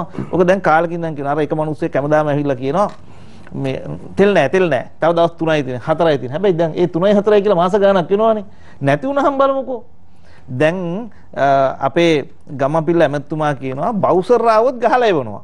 හැබැයි සමහර විට සෙඩ් එකට ගියාම ගොඩාක් කට්ටිය හැල සෙඩ් එකේ තියෙන ටික අරන් ගියාට පස්සේ මේ නෑ කිව්ව ගමන් ගිහිල්ලා ලීටර 10ක් ගන්න එක 100ක් ගහ ගන්නවා. ඒකනේ වෙලා තියෙන්නේ. ඔබට මතක ඇති මුහුදේ නැවක් ගිනි ගත්තා. ඒ වෙලේ ප්‍රචාරයක් කරියා ලංකාව වටේම විසක් ගිහින් තියෙනවා ඒක නිසා ලුණු හදන්න බෑ කියලා. කඩේ තියෙන ලුණු පැකට් එක උස්සන් ගියා. ඒක ලුණු නැති වුණා. එහෙම පොඩි ප්‍රශ්නයක් තියෙනවා. එහෙම කිව්වේ ගමන්. ඒකට දැන් අපි බලමු ලෝක වෙළඳ පොලේ ගෑස් මිල මම නිකන් කියන්න මේ වැඩි වෙච්ච ගාන. මේක 2020 501යි ඩොලර්. දැන් ඔක්තෝබර් මාසයේ 2021 901යි. ඩොලර් 400කින් වැඩිලා තියෙනවා ගෑස් මිල. එතකොට මේ වගේ මේ හැම එකක්ම මිල වැඩිවීමක් වුණා. දැන් තිරිඟු පිටි බැලුවොත් එහෙම 2019 සැප්තැම්බර් මාසයේ තිබුණේ ඩොලර් 146යි අගෝස්තු මාසයේ 2021 274යි. මේ කියන්නේ ලෝකේ හැම දෙයක්ම පහුගිය කාලේ වැඩි වෙලා තියෙනවා. කිරි පිටි බැලුවොත් එහෙම මෙට්‍රික් ටොන් එකක් 2774 තිබිච්ච එක 2021 9 වෙනි මාස 21 වෙනිදාට 3777යි 1000කින් වැඩි වෙලා තියෙනවා. මේ ඔක්කොම වැඩිවීමක් වුණා. කොට ඒ වැඩිවීම වෙන්න හේතුව ලෝකෙම ප්‍රශ්නයක් තියෙනවා. ඒ ප්‍රශ්නේ නැහැ කියලා කාටවත් කියන්න බෑ. ඒ ප්‍රශ්නෙත් එක්ක අපිට ප්‍රශ්නයක් තිබුණා. අපිට තිබුණා මේ ණය ටිකක් එකවර ගෙවන්න ලංකාවට වැඩිම ණය තොගයක් ගෙවන්න ආපු කාලයක් වුණා. එතකොට ඒකත් අපි ගන්න දැන් හෙට වෙන එක්කෙනෙක් ආණ්ඩු ගත්තත් මේ ණය ගෙවන්න නැහැ කියලා එහෙම ඉන්න බෑ. ගත්ත ණය ගෙවන්න ඕනේ. ඉතින් අපි ණයක් ගෙවාගෙන මේක කළමනාකරණය කරගෙන මේ රටේ රාජ්‍ය සේවකින්ගේ පඩි වැඩි කිරීමක් කරන්න තියෙනවා. එතකොට මේ ඔක්කොම දැනගෙන මහපාරට බැලලා කෑ ගැහුවේම ආණ්ඩුව ගුරුවරුන්ට සාධාරණය කරා. මේ ඔක්කොම කරගෙන හෙට ජාතික පාසල් 1000ක් වැඩසටහන අතිගරු ජනාධිපතිතුමා ආරම්භ කරනවා හෙට. ලංකාවේ පළාත් හැම පළාතම එක ජාතික පාසල ගන්න හෙට පටන් අරගෙන ජාතික පාසල වලට සරණ යනවා. මිහිරිගම ඉඳලා කුර්රෑගල අධිවේගී මාර්ගයේ 15 වෙනිදා විවෘත කරනවා. මේ රටේ මාර්ග කිලෝමීටර් ලක්ෂයක් හදන්න සල්ලි දීලා මේ වැඩසටහන එහෙම කරනවා. දැන් මේ පාරවල් හදන එකත් හොඳ නැහැ කියලා කියනවනේ. පාලම් දාන එකත් හොඳ නැහැ කියනවා. දැන් මම අද හවස මගේ අමාත්‍යාංශයේ ඉඳලා කොළඹ පැත්තට යන පැයක් විතර ගියා. ওই ගුවන් පාලමක් තිබුණා. ලොකු මාර්ග දැන් ඒ වෙනුවට කොළඹ හැම පැත්තටම ගුවන් මාර්ග ටිකක් හදනවා. ඉතින් මේව හදන්න ඕනේ. මේක තව පහුවෙන්න. දැන් එදා මහින්ද රාජපක්ෂ ජනාධිපතිතුමා 2005 මුල්ගල් තිබ්බ වෙලේ කිව්ව අධිවේගී මාර්ග කණ්ඩ දැව්වා. හැබැයි එදා ඒ මාර්ගයේ හැදුවේ නැත්නම් අද හදන්න කියනනම් ඒ වගේ 10 ගුණයකටත් අද හදන්න බෑ. ඉතින් මේව කාරු හරි හදන්න ඕනේ. ඉතින් අපේ ජනාධිපතිතුමා මහින්ද රාජපක්ෂ මෙතුමා අධිවේගී මාර්ග සංකල්පේ රටට ගෙනල්ලා හදලා බැනුම් ඇහුවා ඇඹුල් තියල් ගේන්න ඕක හදන්න කිව්වා. එහෙම තමයි කිව්වේ. ඉතින් ඒ වගේ ලොකු වැඩ කොටසක් මේ රටට මහින්ද ජනාධිපතිතුමාගේ කාලේ එතුමා කරා යුද්ධය අවසන් කරලා දුන්නා. මේ රටේ තප්පරයකට ලක්ෂ ගාණක් වියදම් කරා. ඒ යුද්ධය අවසන් කරේ එතුමාගේ කාලේ. ඉතින් මේ රට වෙනුවෙන් ලොකු වැඩ කොටසක් කරා. දැන් අවුරුදු 12ට වැඩි දරුවන්ට එන්නත දෙනවා. දැන් මේක අපිට එකපාරට බලහත්කාරයෙන් දෙන්න බෑ. ඒ කියන වෙලාවට දෙන්න ඕනේ. ලෝකේ වැඩිම එන්නත් දීපු රටක් බවට අපි පත් වෙලා තියෙනවා. ඉතින් අපි ඉස්සෙල්ලා ඕක ගේන්න සල්ලි නැහැ කෝ ආණ්ඩුවට. ඉතින් අපි ගෙනාවා. ඒක ගේන්න අලුතෙන්. දැන් කාරුව හිතුවේ නැහැ මෙහෙම සල්ලියක් වියදම් කරන්න වෙයි කියලා. ඉතින් අපි ඒක වියදම් කරලා ගෙනල්ලා දුන්නා. මේ රටේ එක්කෙනෙක්ගෙන් මේ ඉන්ජෙක්ෂන් එකේ කෝටිපතියක් ඉඳන් දුප්පත් එක්කෙනෙක් ගාස් රුපියලක් ගත්තේ නැහැ. රජෙන් එක වැය කරා. රජයක් කරන්න ඕන යුතුයකමක් තමයි ජනතාව ආරක්ෂා කරන්න. දැන් මේ පෙන්ඩෝල් පෙත්තක් නැහැ කියන හැබැයි පෙන්ඩෝල් පෙත්තක් නැහැ කියන අය මේ රටට ඉන්ජෙක්ෂන් ටික ගේන්න අපි ඒ අවශ්‍ය කටයුතු කරලා ඉන්ජෙක්ෂන් තරඟයට ගන්න උනේ. ලෝකේ. හැබැයි ජනාධිපතිතුමා කිව්වා 2021 අවුරුද්ද එන්නත් කරණයෙන් රට බේරාගන්නේ වර්ෂයේ බවට පත් කළා. ඉතින් මේ රටේ මිනිසුන්ට එන්නත් දුන්නා. එපා කියද්දි හැම තැනම තැන්වල එන්නත් කරණය කළා ජනතාව දැනුවත් කළා. ඒ වැඩ කොටස කරා. ඒ නිසා මම කියනවා ප්‍රශ්නයක් නැහැ කියලා අපි කරුවත් කියන්නේ නැහැ. ප්‍රශ්නයක් ඇත්තටම තියෙනවානේ. ජනාධිපතිතුමාත් කියනවා ප්‍රශ්නයක් තියෙනවා. ඉතින් මේ ප්‍රශ්නේ විසඳන්න තමයි අපි ලොකු වැඩ පිළිවෙලක් එක්ක කරගෙන යන්නේ. එක පාට මේක කරන්න බෑ. සංචාරක ව්‍යාපාරෙන් ඩොලර් මිලියන 4කට වඩා අපට හම්බ වෙනවා බිලියන 4කට වඩා. ඒක මිලියන 100යි. 2021 අවුරුද්දේ මිලියන 100යි. ඒ කියන්නේ ඩොලර් මිලියන 3900ක් අපට අහිමි වුණා. සංචාරක ක්ෂේත්‍රයෙන්. හැබැයි මේ වගේ කඩාවැටීම් ගණනාවක් වුණා. අපි සංචාරක අද වෙනකොට විශාල ප්‍රමාණයක් ඇවිල්ලා දැන් සංචාරක ක්ෂේත්‍රයේ ඉස්සරහට යනවා. දැන් මේ වගේ බෑ සල්ලි හම්බ කරන්න. ඒ වගේම මම මගේ අමාත්‍යාංශයෙන් කුසි නිෂ්පාදන අපනයන කලාපයක් LPT හදනවා. ඒක මේ අගේ දාමේ වැඩි කර. අපි මේ ගම්බිස් නිකම්ම රට යවල වැඩක් නැහැ. ඒ වෙනුවට අගේ දාමේ වැඩි කරන්න. කුරුඳු නිකම්ම හැමදාම රට යවල තියෙන වැඩක් නැහැ. අපි හදන්නේ වැලියු වැඩ කරන ප්‍රොඩක්ට් එකක් අපි රට යවුවේ නැත්නම් කවදාවත් නැහැ. අපිට වඩා දැන් අපි බැලුවොත් එහෙම ඩුබායි වල එක තේ ගහක්වත් නැහැ. හැබැයි එක තේ ගහක්වත් නැති වුණාට ලංකාවේ ඩොලර් බිලියන 3.5යි අපි තේ වලින් හම්බ කරන්නේ. අපේ රටේ තේවවල ඩොලර් බිලියන 4ක් හම්බ කරනවා එක තේ ගහක්වත් නැති රටේ. ඉතින් අපි අලුත් විදියට මේ වැඩ කරන්න ඕනේ. ඒක නිසා ජනාධිපතිතුමා අපිට ඒක කරන්න ලොකු නිදහසක් ලැබලා තියෙනවා. ඔබට අමාත්‍යාංශයක් බාර දුන්නා ඒකෙන් යමක් කරන්න කියලා. දැන් මට දීපු අමාත්‍යාංශයෙන් ලංකාවේ වැඩිම සීන් නිෂ්පාදනය 2021 අවුරුද්දේ මම කරලා පෙන්නුවා. එමතුනේ දැන් ඔබතුමා ඔහොම කියද්දි දැන් වැඩ කොටසක් කරලා තියෙනවා. ඔබතුමාගේ අමාත්‍යාංශය ගත්තොත් ඔබතුමා කරලා තියෙන වැඩ කොටස. අනිකුත් අමාත්‍යාංශ ගත්තොත් ඒ කරලා තියෙන වැඩ කොටස. දැවන්ත වැඩ කොටසක් කරලා තියෙනවා මේ අවුරුදු දෙක ඇතුළත. ආණ්ඩුව ඇතුළෙම ඉන්න කැබිනට් ඇමතිවරු විවේචනය කරනවා. ඔබතුමාලා රටම දන්නවා මේක. ඇයි මෙහෙම වෙලා තියෙන්නේ? එක්කෝ ඇතැම් විට ඇතමුන් කියන නායකත්වයේ අඩුලුඩුකමක්ද දුර්වලකමක්ද? ඇයි ආණ්ඩුව ඇතුළේ ඉන්න මේ ඔබතුමාලා කණ්ඩායමට සාමූහිකත්වයක් නැත්තේ? සුදම්මම අපේ ආණ්ඩුව ඇතුළේ ඉන්නවා පක්ෂ 12ක් විතර. ඔව්. එක පක්ෂ වලට එක මත තියෙනවා. ඒගොල්ලන්ගේ එක යම් කටයුතු තියෙනවා. ඉතින් දැන් ඒ එක්කෙනා එක විදිහට කියනවා. හැබැයි ශ්‍රී ලංකා පොත්ජන පෙරමුණේ 113ට වඩා ඉන්නවා. 113ට වඩා ශ්‍රී ලංකා පොත්ජන පෙරමුණේ ඉන්නවා. 160න් 113ට වඩා තනියෙන් ශ්‍රී ලංකා පොත්ජන පෙරමුණේ අපේ පිරිසක් ඉන්නවා. ඉතින් ප්‍රජාතන්ත්‍රවාදීත් නැති වෙනවානේ ඔකෝම මේ මොකක්ද කියන්න නොදුන්නොත්. හැබැයි අපේ පක්ෂේ විනයක් තියෙන්න ඕනේ. පොහොට්ටුවෙන් ඡන්දෙ ඉල්ලන විනයක් තියෙනවා. පහුගිය කාලේ කිව්වනේ විනයක් නැහැ කියා. ඉතින් ඒ විනයක් නැතුව මට ප්‍රශ්නයක් තියෙනවා මම ඒක ජනාධිපතිතුමාට ගිහින් කියන්න ඕනේ. අගමැතිතුමාට කියන්න ඕනේ. මුදල් ඇමතිතුමාට කියන්න ඕනේ. මට මේක කරන්න බෑ. මට මේකට සල්ලි දෙන්නේ නැහැ. මට අරයා හරස් වෙනවා මෙයා හරස් වෙනවා.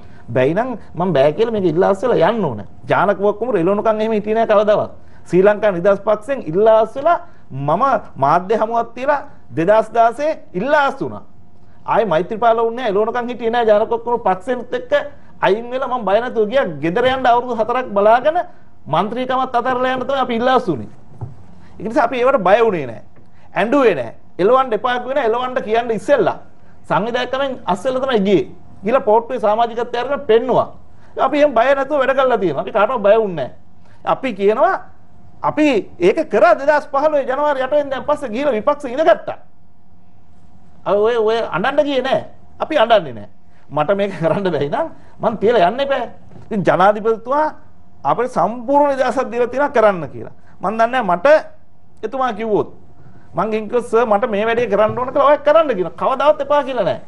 ඉතින් එහෙම නායකයෙක් කෙනෙක් හොඳට ඇහුම්කන් දෙනවා. මේක එක එකකට යම් ප්‍රශ්න ඇති.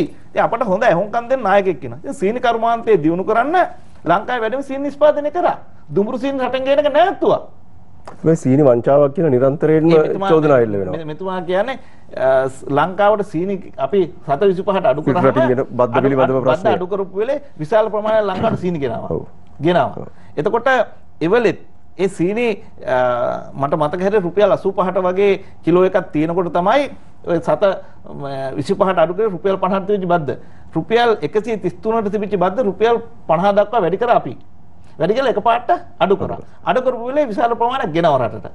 ඒ රටට ගෙනාපු වෙලෙත් මම ඒ වෙලෙත් කිව්වා මේ බද්ද දැන් අපි අයින් කරාට පස්සේ මේ වැඩිපුර ගෙනාවා නම් අපි මේකට යම්කිසි පාලනයක් කරන්න ඕනේ. ඒ වෙලේ ලංකා සීනි සමාගම මැදිහත් වෙලා අපි පාලනයක් කරලා පෙන්නුවා. දැන් ඔබ දන්නවා සීනි වල පාලන මිල අයින් කරා. මම කිව්වා ලංකාවේ ජනතාවට ලංකාවේ නිෂ්පාදනය කරන අපේ සීනි 7.5කින් වැඩි කරන්න ලෝක වෙළඳපොළ කොච්චර වැඩි වුණා.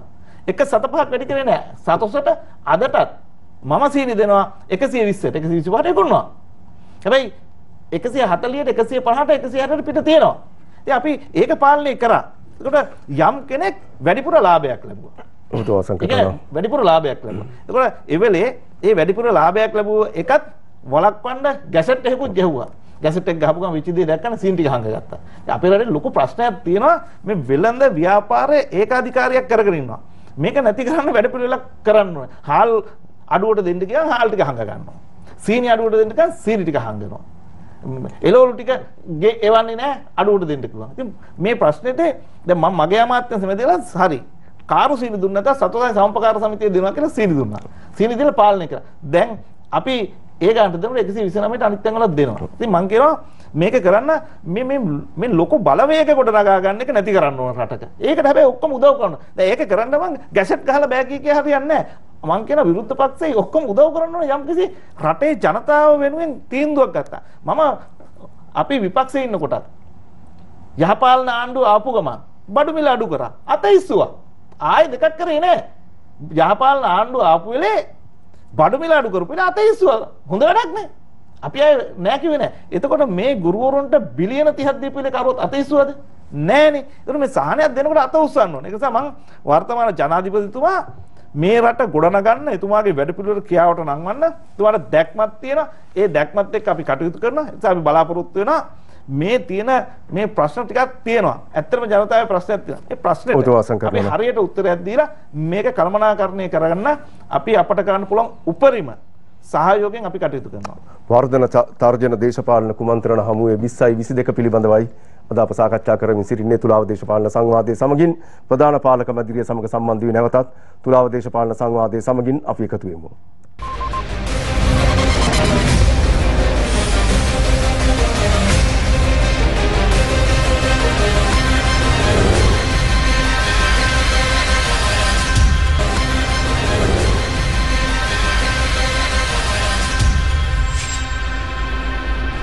ඔබ නැවතත් තුලාව දේශපාලන සංවාදයේ සමගින් අවසන් විනාඩි කිහිපය සමගින් එක් වී සිටින්නේ.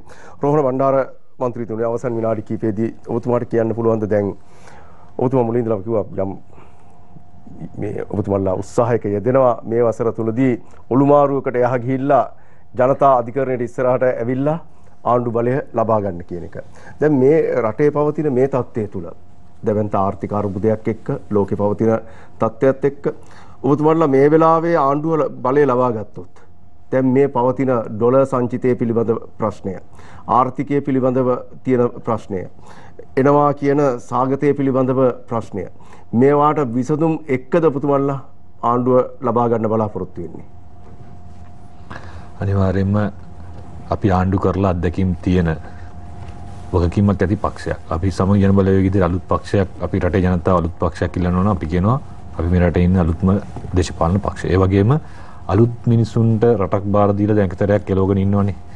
ගෝඨාභය රාජපක්ෂ දේශපාලන පරිණතභාවයක් නැති නායකයෙකුට අපි රට දුන්නාම අද රටපත් වෙලා තියෙන තත්ත්වය තේරෙනවා. ඒ නිසා රටක් කියන එකක් මේ නිකන් ආවට ගියාට ආසාව තිබුණාට අරගෙන කරන්න බැහැ. නිසා මේකට පළපුරුද්ද අත්දැකීම් තියෙනවනේ. එහෙම ගන්නකොටත් ඒ අත්දැකීම් බහුල පක්ෂයක අති දැවැන්ත පක්ෂයක ඉඳලා ඒ අත්දැකීම් අරගෙන ආපු පක්ෂය තමයි අපි. ඒ නිසා අපි රට ඉල්ලන්නේ මේක නිකන් අර මෙතුමලා කිව්වනේ මහින්ද රාජපක්ෂ මහත්තයා කොහොමද මේක අහනකොට පිටිපස්සේ වටපිට බල පිටිපස්සේ ඉන්න කට්ටියකින් උත්තර අහගෙන ඒවට උත්තර දෙන්න කටයුතු කරා. වගේම මේ කට්ටිය කිව්වා බඩු මිල වැඩි වෙනකොට ඕක වැඩි කරන්න ලෝක මිල තෙල් මිල වැඩි වෙනකොට වැඩි කරන්න මොකටද ආණ්ඩුව කියලා. දැන් අද මෙතුමලා කියන්නේ ගෑස් ටික ලෝකෙ වැඩි වුණා.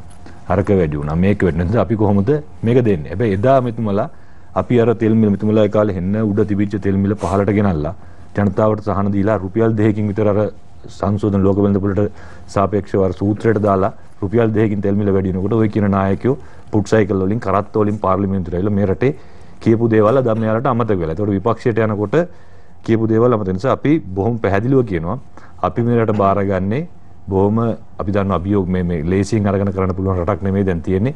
බංකොලොත් වීමේ අභිමුඛයටම ආපු රටක්ම අපිට බාර ගන්න. ඒ නිසා අපි ඉස්ලාම් මේ රටේ අපි බොහොම විනිවිදභාවයක් ඇතුව බොහොම කැපවීමෙන් අපි මේ රටේ හොරකම දූෂණය වළක්වන්න පුළුවන් ආදරණීය නායකයෙක් එක්ක අපි ඉන්නේ. ඒ නිසා අපි මේ රටේ හොරකම නතර කරනවා විතරක් නෙමෙයි මේ රටේ මෙට්ටුවක් කාලයක් ඔය පම්පෝරි ගහන ව්‍යාපෘති පිටිපස්සෙන් හොරකම් කරගෙන තමන්ගේ මඩිය තර කරගෙන වෙන රටවල් වල තැන්පත් කරලා තියෙන මුදල් පුළුවන් ප්‍රමාණයෙන් එලි කරගන්න පුළුවන් ජාත්‍යන්තර සහායත් අරගෙන ඔය හොරකම් කරපු මුදල් නැවත අපේ භාණ්ඩාගාරයට ගේන්න අපි උපරිම උත්සාහයක් දරනවා. ඒ වගේම අපි IMF එකට වගේම ජාත්‍යන්තරෙත් එක්ක ගිහිල්ලා අපේ ණය ටික පුළුවන් නම් අපිට ඔබතුමාලා දාන මේ ආණ්ඩුවට වගේ නෙමෙයි ජාත්‍යන්තරය තුල අපිට ලොකු විශ්වාසයක් තියෙනවා. මේ ආණ්ඩුවට දන්නවට ජිනීවා වල ප්‍රශ්න තියෙන ඇතුළු මේ ප්‍රජාතන්ත්‍රවාදී විනාශ කිරීම ඇතුළු කාරණා ගණනාවක් නිසා චීනයයි ඉන්දියාවයි අතර කැරකෙනවා ඇරෙන්න ලෝකේ වැදගත් කියන නැත්නම් සංවර්ධනයෙන් ඉහළ වෙච්ච ප්‍රජාතන්ත්‍රවාදී සහිත රටවල් වලට ගිහිල්ලා මේ රටට අද ණයක් ඉල්ලන්න පුළුවන් තත්ත්වයක නැහැ. ඒ නිසා අපි 2015 ගත්තාමත් යහපාලනය වෙනුවෙන් අවශ්‍ය කරන රාමුව රට තුළ නිර්මාණය කළා අපිට ජාත්‍යන්තරයෙන් විශාල ආධාර මේ කටේට සම්බාධක වැටෙනවායි අරවයි මෙවයි කියලා කියනම ඔක්කොම අපිට වළක්ව ගන්න පුළුවන් වුණා. ඒ වගේම අපිට GSP+ ගේන්න පුළුවන් වුණා. ඒ වගේ විවිධ කාරණා හරහා අපි ඒ කාරණා වලට මුහුණ දුන්නා. ඒ වගේම අපි ආපුවම අපිට ලොකු විශ්වාසයක් තියෙනවා. අපි මේ රටේ මේ ගෝත්‍රික පාලනයෙන් එළියට ගෙනහිල්ලා අපි ලෝකෙට විවර වෙච්ච රටක් විදියට ලෝකෙ පිළිගන්නා වූ නීතිමාලාව යටතේ කටයුතු කරන්න පුළුවන් වුණා. අපිට ලෝකෙත් එක්ක ගනුදෙනු කරන්න පුළුවන්. වගේම අපිට ලෝකයේ ආධාර අපිට දිනා ගන්න පුළුවන්. අපි අර විවිධ කට්ටිය කියනවා වගේ තැන් වලින් එහෙම ලැබෙනවට නෙමෙයි. අපි බොහොම පැහැදිලිව කියනවා අපිට IMF එකට ගිහින් මේ කට්ටිය IMF එකට යන්නේ නැත්තේ මොකදද? මේ IMF එක හදලා තියෙන්නෙම ලෝකයක් බංකොලොත් වෙනවා නම් ලෝක රටක් කොහේ හරි ඒකට උදව් උපකාර කරන්න තමයි මේ හදලා තියෙන්නේ. හැබැයි මේ ආණ්ඩුවට තාම හැකියාවක් නැතුව දැන් ඔන්න එහින් මෙහින් ඇහෙනවා දැන් කරලා කියා ගන්න දෙයක් නැති වෙනකොට හොරකම ටිකකට හරි කන්ට්‍රෝල් කරගෙන හරි කමන්නේ නැහැ. අපිට යන්න වෙනවායි කියන තැන ලින්ද අර මෙතෙන්ටම ගිලුණාම දැන් නිකන් ඇහෙනවා. නිසා අපි එදත් ගියා IMF එකේ කොන්දේසි යටත් අපි ගෙනාලා අපි ඒ වගේ තියෙන කොන්දේසි තියෙන්නේ රටකට අවාසිදායක කොන්දේසි නෙමෙයි. ඒ සියලුම කොන්දේසි වෙනවා නම් එන්නේ රටේ විනිවිදභාවයක් ඇතුව ඒ මූල්‍ය ඇති කරන්න තමයි තියෙන නිසා ඒ තැනකින් අපිට ගෙනාපුවම අපිට ඒ කාරණා හැබැයි අපි කියනවා කැපවීමක් කරන්න වෙයි. අපි ගත්තා කියලා එකපාරම මේ කට්ටිය අර කිව්වා වගේ අපිට දීලා බලන්නකො අපි වැඩ කරලා පෙන්නන්නම් කිව්වා වගේ අපි කියන්නේ නැහැ. අපි 2002 2001 ගන්නකොට රින වෙච්ච ආර්ථික අපි ජනතාවට කිව්වා කටුවත්තේ මල් පුපු දාන තියෙන පටි තද කරගෙන එන්න කියලා අපි අවුරුදු දෙකක් තුල රින වෙලා තිබිච්ච ආර්ථික දාන 7.84කට ගෙනල්ලා විදේශ ආධාර ගෙනල්ලා කෝටි 45000කට වැඩි මේ රටේ යන හිටලා තිබිච්ච ව්‍යාපෘති ටික ක්‍රියාත්මක කරන්න අපිට පුළුවන්කම ලැබුණා. ඒ ඇවිල්ලා අපේ රටේ සල්ලි උත්පාදනය කළා නෙමෙයි අපි ජාත්‍යන්තරයට දීලා තියෙන විශ්වාසය සහ අපි පෙරේ තියෙන ඒ විශ්වාසය තුළ ජාත්‍යන්තරය අපිට උදව් කරන්න අපිට දෑත දිගු කරපු නිසා අපි විශ්වාස කරනවා හෙටත් අපි ගන්න ආණ්ඩුවක් තුළ ජාත්‍යන්තරය අපිට එක්ක අත්වල බැඳ ගන්නවා කියන විශ්වාසයත් එක්ක අපි ඒ වගේම මේ රටේ මේ කට්ටිය කතා කරන හැම ව්‍යාපෘතියක් පිටිපස්සෙම මේ රටේ ආර්ථිකයට දායකත්වයක් දුන්නේ නැහැ. නිෂ්පාදන ආර්ථිකය ගැන මෙතුමලා කතා කරන උදවිය හයිවේ එක හදාගෙන එනකොට හයිවේ එකට සාපේක්ෂව මේ රටේ කර්මාන්තශාලා ඇති වුණේ. හයිවේ එකෙන් ගිහිල්ලා වරායට යනකොට වරායට පාර හැදුවා වුණාට වරායට ගෙනියන්න ඕන බඩු ටික හැදුවේ නැහැ. දැන් අද මෙතුමා කතා කරනවා අපේ රටේ තේ නිෂ්පාදනය කරලා ඩුබායි වලින් මෙච්චර මේ ප්‍රමාණයක් ඒ කට්ටිය ඒ තේ ගහක්වත් නැතුව උපයනවා කියලා. ඒක තමයි මම කිව්වේ. මේ රටට සුද්දා යනකොට දැන් සුද්දත් මේ රට අපිව ග්‍රහණයට යට කරගෙන යටත් විදිතයක් විදිහට තියාගෙන සුද්දා මේ රටේ සංවර්ධන කටයුතු කරා. අපිට අද තියෙන මේ අපේ දුම්රිය මාර්ගයේ ඇතුළේ අපේ රටේ තියෙන බොහෝ දේවල් සුද්දෝ යටත් විදිතයක් කරගෙනත් මේ රට සංවර්ධනය කරා. එතකොට මේ සංවර්ධනය කියන දේ අපිට අරුමයක් නෙමෙයි. ඒ නිසා අපිට සුද්දා යනකොට දීලා ගියා නම් තේ පොල් රබර් කියන අනන්‍යතාවය අපි ලෝකෙත් එක්ක ගනුදෙනු කරේ එදා ඒකෙන්න. අපි ඒක එක්ස්පර්ට්ලා වෙන්න තිබුණා අපිට. අපි තනින් තන එක අපිට ආඩුවම අලුත් දේවල් අපි මේ රටේ හඳුන්වා දෙන්න ගියා. අපි පොල් අද තිබුණා නම් පොල් නිකන් විදිහට නෙමෙයි තෙල් විතරක් නෙමෙයිනේ. පොල් වල කොච්චර නිෂ්පාදන තියෙනවද? පොල් කෙන්නේ ඉඳලා අද සියලුම දේවල් ලෝකෙට අද ලංකාවට ඩොලර් ගෙන් ගන්නට තියෙනවා. අපි ඒකේ අද ලංකාව පුරා අපි ඔය වතුර ටික ගෙනිච්චාම ඒකට සාපේක්ෂව පොල්ලුත් නිෂ්පාදනය කරන්න පොල් ඉඩම් වැඩි කරලා තිබුණා නම් අපි පොල් වලින් සෑහෙන ප්‍රමාණයක් ඒකට රබර් ඉඩම් ටික කපලා කට්ටි කරලා විනාශ කරන්න නැතුව රබර් නිෂ්පාදනය අපි වැඩි කරලා තිබුණා. රබර් අමු රබර් විදිහට යවන්න නැතුව අද මෙතුමා කියනවා වගේ අපි දේවල් එකතු කරලා අපිට යවුවා නම් අද කොච්චර මුදල් ආවේ. ඒ වගේම තේ වලට අද දැන් මෙතුමා කියන කාරණෙම මෙතුමාලා ඇවිල්ලා දැන් තේ වලින් ඒව එඩ් කරන්න කතා කරනවා. හැබැයි තේ නිෂ්පාදනය අද වෙනකොට මේ ආණ්ඩුව යටතේ මේ ගතු කොම්පෝස්ට් කතන්දරේ කාබනික කතන්දරේ හරහා තේ නිෂ්පාදනය කොච්චර කඩන් වැටිලාද?